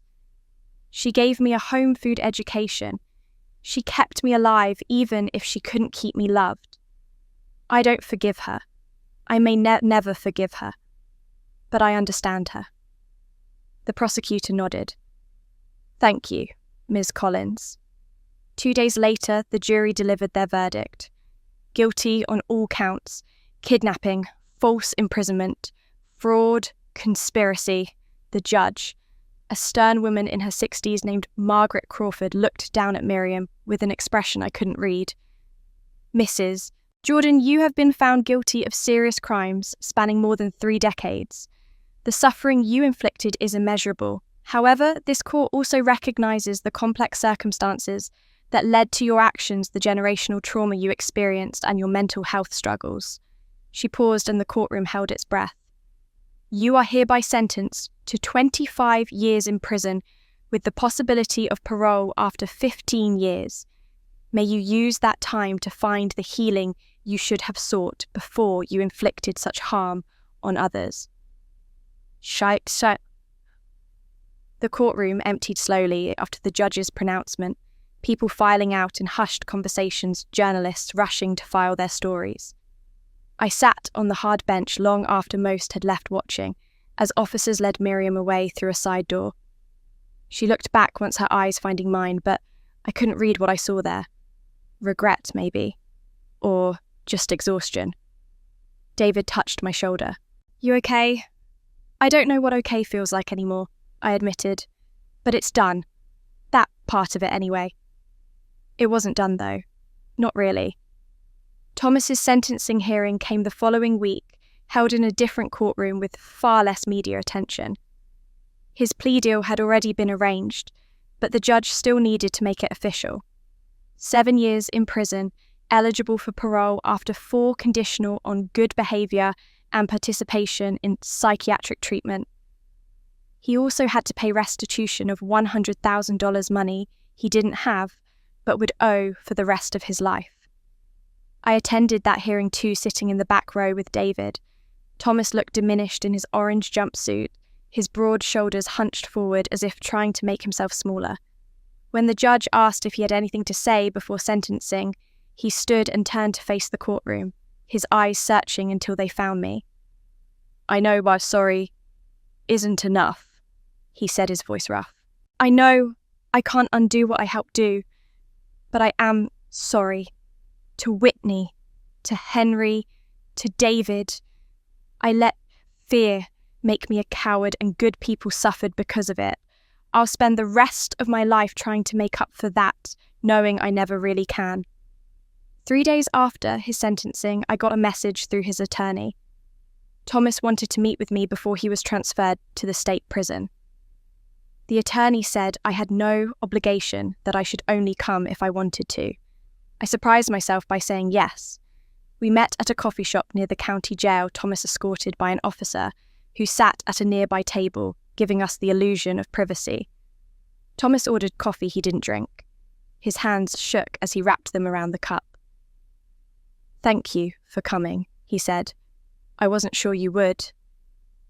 "I wasn't sure either," I admitted. "But I needed to understand something. Why did you keep him alive when you found him in that basement in 2020? You could have just walked away, left him to die. Why didn't you?" Thomas was quiet for a long moment, staring into his coffee. When I opened that door and saw him saw what I'd been maintaining all those years without knowing I wanted to die myself, I stood there looking at this broken man chained to a chair, and I realised I'd helped do that. Miriam had manipulated me, yes, but I'd chosen to stay ignorant, to not ask questions, to just do what she said. "That doesn't answer why you helped him." "Because leaving him there to die would have made me the monster Miriam is. Moving him, caring for him, it was the only way I could live with myself. It was selfish, really. I wasn't trying to save him. I was trying to save whatever was left of my own soul." He finally looked up at me. "Does that make sense?" "More than you might think," I said quietly. "I know the money doesn't mean much, the 100,000 I owe. I'll probably never be able to pay it all. But I'm going to try. Every cent I can earn for as long as it takes." "Thomas," I said, and he looked startled to hear me use his name. "You kept my father alive. For 5 years you gave him food, medicine, companionship. You gave him a window and fresh air and the ability to move around. That doesn't erase what came before, but it counts for something." His eyes filled with tears. "Does it?" "Yes," I said simply. "It does." The Morrison family's civil case concluded a month after the criminal trial. Their lawyers had been relentless, pursuing every asset Miriam had acquired with Eleanor's inheritance. The judge ruled in their favour, ordering Miriam to return the full $5 million, plus interest and legal fees. Since Miriam had already spent significant portions of the money on the cabin, on payments to Thomas on legal fees, the court ordered her remaining assets liquidated. The house I'd grown up in was sold. Her savings, her possessions, everything was seized and distributed to settle the judgment. Marcus Morrison looked satisfied when the ruling came down, though I noticed he didn't approach me afterward. His family had their money back, or most of it. That was all they'd wanted. Evelyn took the hardest hit in some ways. The house sale meant losing her childhood home, losing any inheritance she might have expected. Her honeymoon had been cancelled weeks ago, and her husband had moved out temporarily while she worked through everything in therapy. When we met for lunch 2 months after the sentencing, she looked tired but somehow lighter, like she'd been carrying a weight she hadn't known was there until it was gone. Dr. Martinez says I have complex PTSD, she told me, pushing salad around her plate. From growing up in a house where I had to be hypervigilant all the time, always watching mum's moods, always performing to avoid abandonment, she says it's going to take years to work through. Are you okay with that? Years of therapy? I don't have a choice. If I want to save my marriage, if I want to have any kind of normal life, I have to do the work. She set down her fork and looked at me directly. Whitney, I need to say something, and I need you to really hear it. I'm sorry, not just for the wedding though, I'm sorry for that too, but for everything. For every time I got something you didn't. For every time I stayed silent when Mum treated you badly. For being so wrapped up in my own survival that I couldn't see you were drowning too. Evelyn, let me finish. You deserved better. You deserved a sister who stood up for you, who questioned why things were so unfair, who chose you over Mum's approval. I didn't do that. I can't go back and change it. But I want to be that sister now, if you'll let me. I reached across the table and took her hand. We're both learning how to be sisters. Real sisters, not the roles Miriam assigned us. That's going to take time too. I have time, she said, squeezing my hand. We both do now. The call came on a Saturday morning in late April. Henry had been cleared by his doctors to leave Wisconsin, to travel to start rebuilding something resembling a normal life. David had been handling the logistics, finding Henry an apartment near mine in Chicago, setting up home healthcare, making sure everything was ready. He wants to come home, David told me over the phone. Actually, home, to live near you, to be part of your life if you want that. Of course I want that, I said, my voice catching. When? Today. I'm driving him down this afternoon. We should be there by 6. I spent the rest of the day cleaning my apartment obsessively, cooking food I wasn't sure Henry could eat, changing my mind about flower arrangements 3 times. When the knock finally came, I stood frozen for a moment before opening the door. Henry stood there, leaning on a cane, David supporting his other arm. He looked stronger than he had in the cabin, his face less gaunt, his eyes brighter. He was wearing new clothes, a simple button-down shirt and khakis, and someone had trimmed his hair neatly. "Hi, sweetheart," he said, and his voice was my father's voice. The voice from the journal entries, the voice that had called me his precious girl before everything was taken away. "Hi, Dad," I whispered. He stepped into my apartment, into my life, into freedom for the first time in 34 years. That first night with Henry in my apartment, we sat at my small kitchen table and ate soup. Neither of us could finish, too nervous and overwhelmed to manage much else. By the time 6 months had passed, everything had changed. I'd moved to a larger place in August, a 2-bedroom apartment with better light and space enough for Henry to have his own room.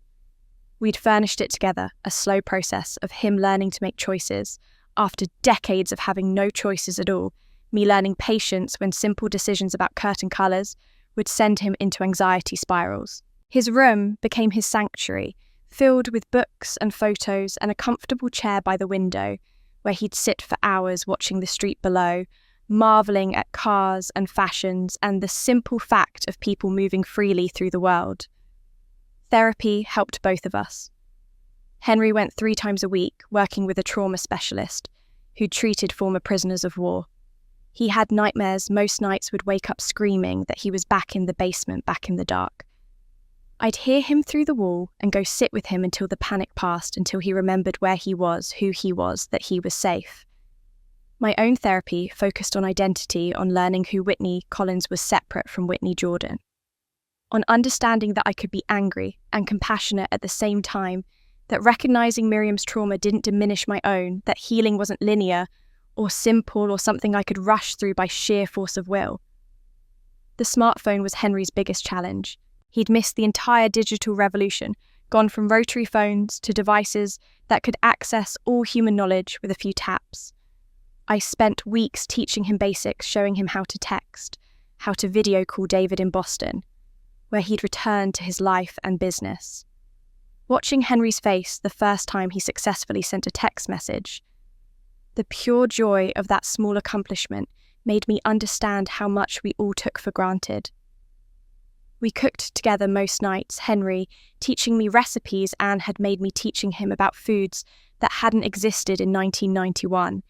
We'd look at old photos he'd managed to save him telling stories about my mother. I'd never heard about their courtship, their wedding, the 3 months they'd had together with me before everything was stolen. I learned that Anne had loved thunderstorms, that she'd wanted to be a teacher, that she'd sung off-key and hadn't cared who heard. David visited often, and slowly the three of us became something like a family. He and Henry would sit for hours talking about the years they'd lost, filling in gaps, grieving together for the life that should have been. I watched my father and brother reconnect and felt both joy and sadness. Joy that they had each other back, sadness that I'd missed those same years that David remembered. Evelyn came to dinner once a week, tentative at first, not sure if she belonged in this rebuilt family. But Henry welcomed her with the same gentleness he showed everyone, and gradually she relaxed enough to start calling him Henry instead of Mr. Collins, to share her own stories, to become part of the fabric we were weaving. It was Evelyn who first mentioned visiting Miriam. We were washing dishes after dinner, Henry and David deep in conversation in the living room, when she said quietly, "I went to see Mum last week." "How is she?" I asked, not sure I wanted to know. "Diminished. She's in the general population, now works in the prison library. She asked about you." "What did you tell her? That you're healing, that you have Dad now that we're building something real?" Evelyn handed me a plate to dry. "She said she's glad. I think she meant it." I thought about that conversation for weeks. Part of me wanted to leave Miriam in the past, to never see her again, to let her fade into the consequence of her choices. But another part of me needed closure that I couldn't get any other way. I needed to see her one final time, to say what needed to be said, not for her, but for myself. I made the appointment for a Saturday in October, exactly 1 year after I'd walked out of Evelyn's wedding. Henry offered to come with me, but I said no. This was something I needed to do alone. The prison was an hour north of Chicago, a sprawling complex of grey buildings, surrounded by fences and razor wire. I went through security, was patted down, had my ID checked 3 times. The visiting room was painted institutional green, filled with small tables and plastic chairs bolted to the floor. Miriam was led in wearing prison blues, her white hair pulled back in a simple braid. She'd lost weight, her face more lined than I remembered. She sat across from me, her hands folded on the table, and for a long moment neither of us spoke. "Thank you for coming," she finally said. "I didn't come for you." "Oh," I said. "I came for me." She nodded, accepting that. "How is Henry? Getting stronger, learning to live again." "And you shall wear?" "The same." I looked at her directly. "I'm not going to ask you why. I know why. I understand the cycle of trauma, the generational curse. I've read Anne's journal. I know she saw your pain and felt compassion for it." Miriam's eyes filled with tears. "She was kind to me when I didn't deserve kindness." "She was, and you took advantage of that kindness in the worst possible way." "I know. I'm not here for apologies. I'm not here to grant forgiveness. I don't know if I'll ever forgive you, and I've made peace with that uncertainty." Miriam leaned forward slightly. "Then why are you here?" "To let go," I said simply. "To tell you that I'm moving forward with my life and you're not part of it anymore. Not as a mother, not as an enemy, not as anything. You're just someone who hurt me once, and I'm choosing not to let that hurt define me anymore. That sounds like forgiveness. It's not. Forgiveness would be for you. This is for me. This is me closing a door and walking away from everything you represent. We sat in silence for the remaining minutes. When the guard announced time was up, I stood without hesitation.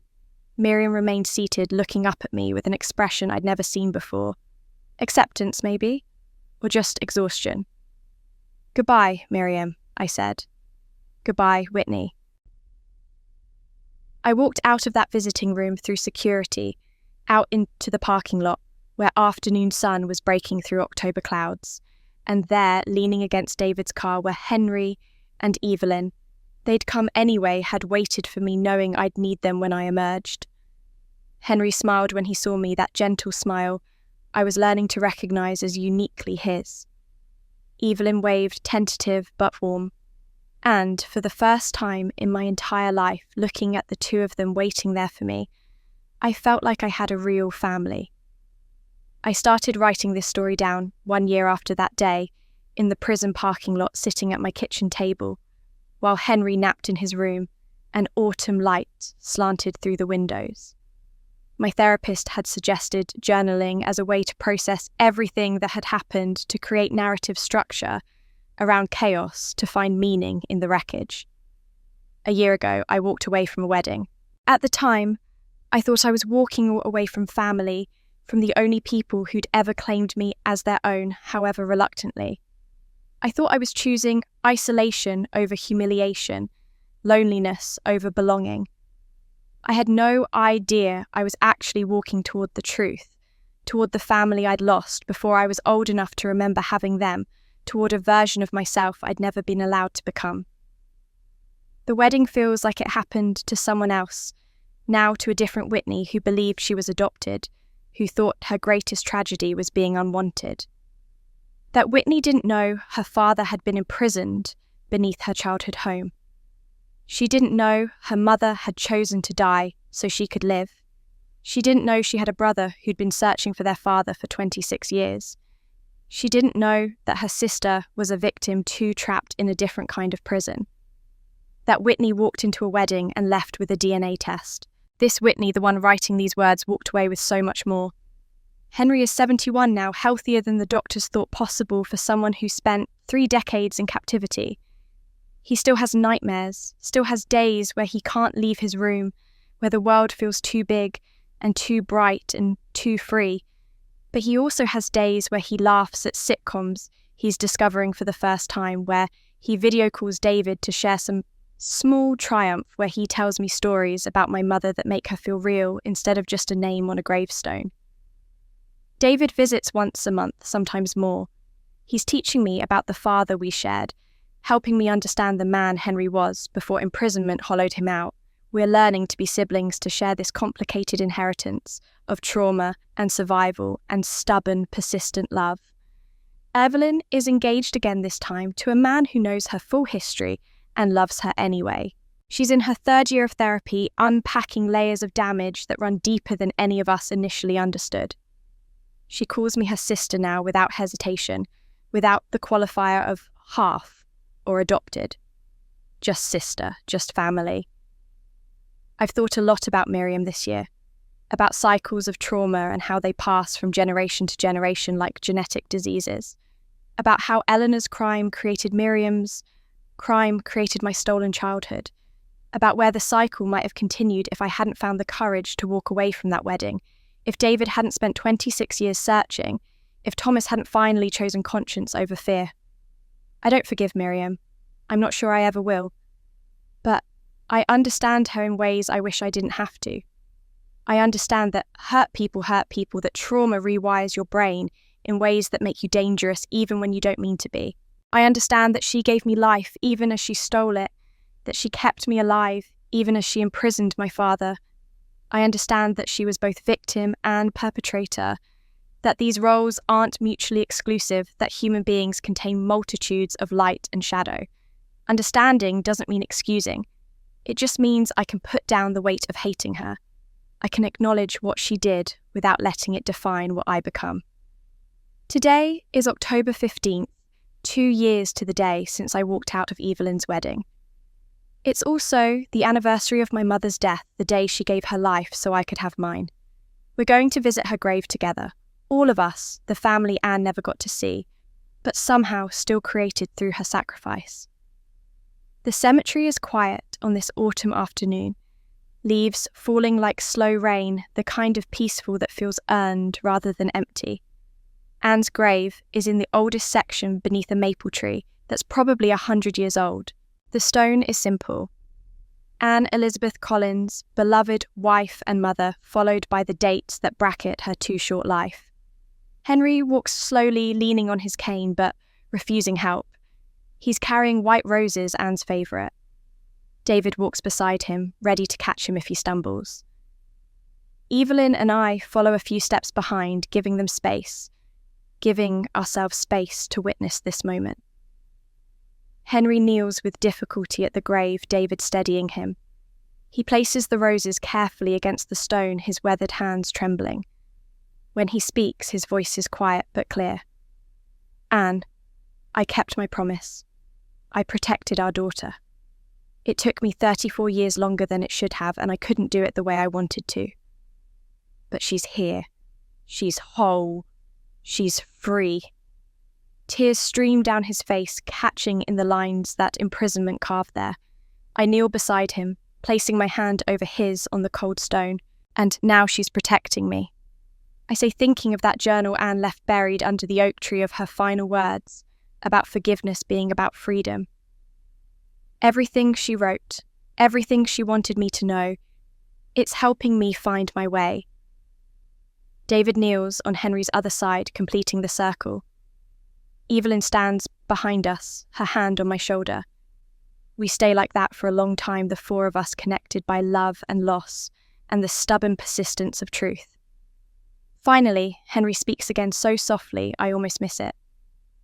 Thank you, Anne, for everything, for her, for making me a father worth fighting back to.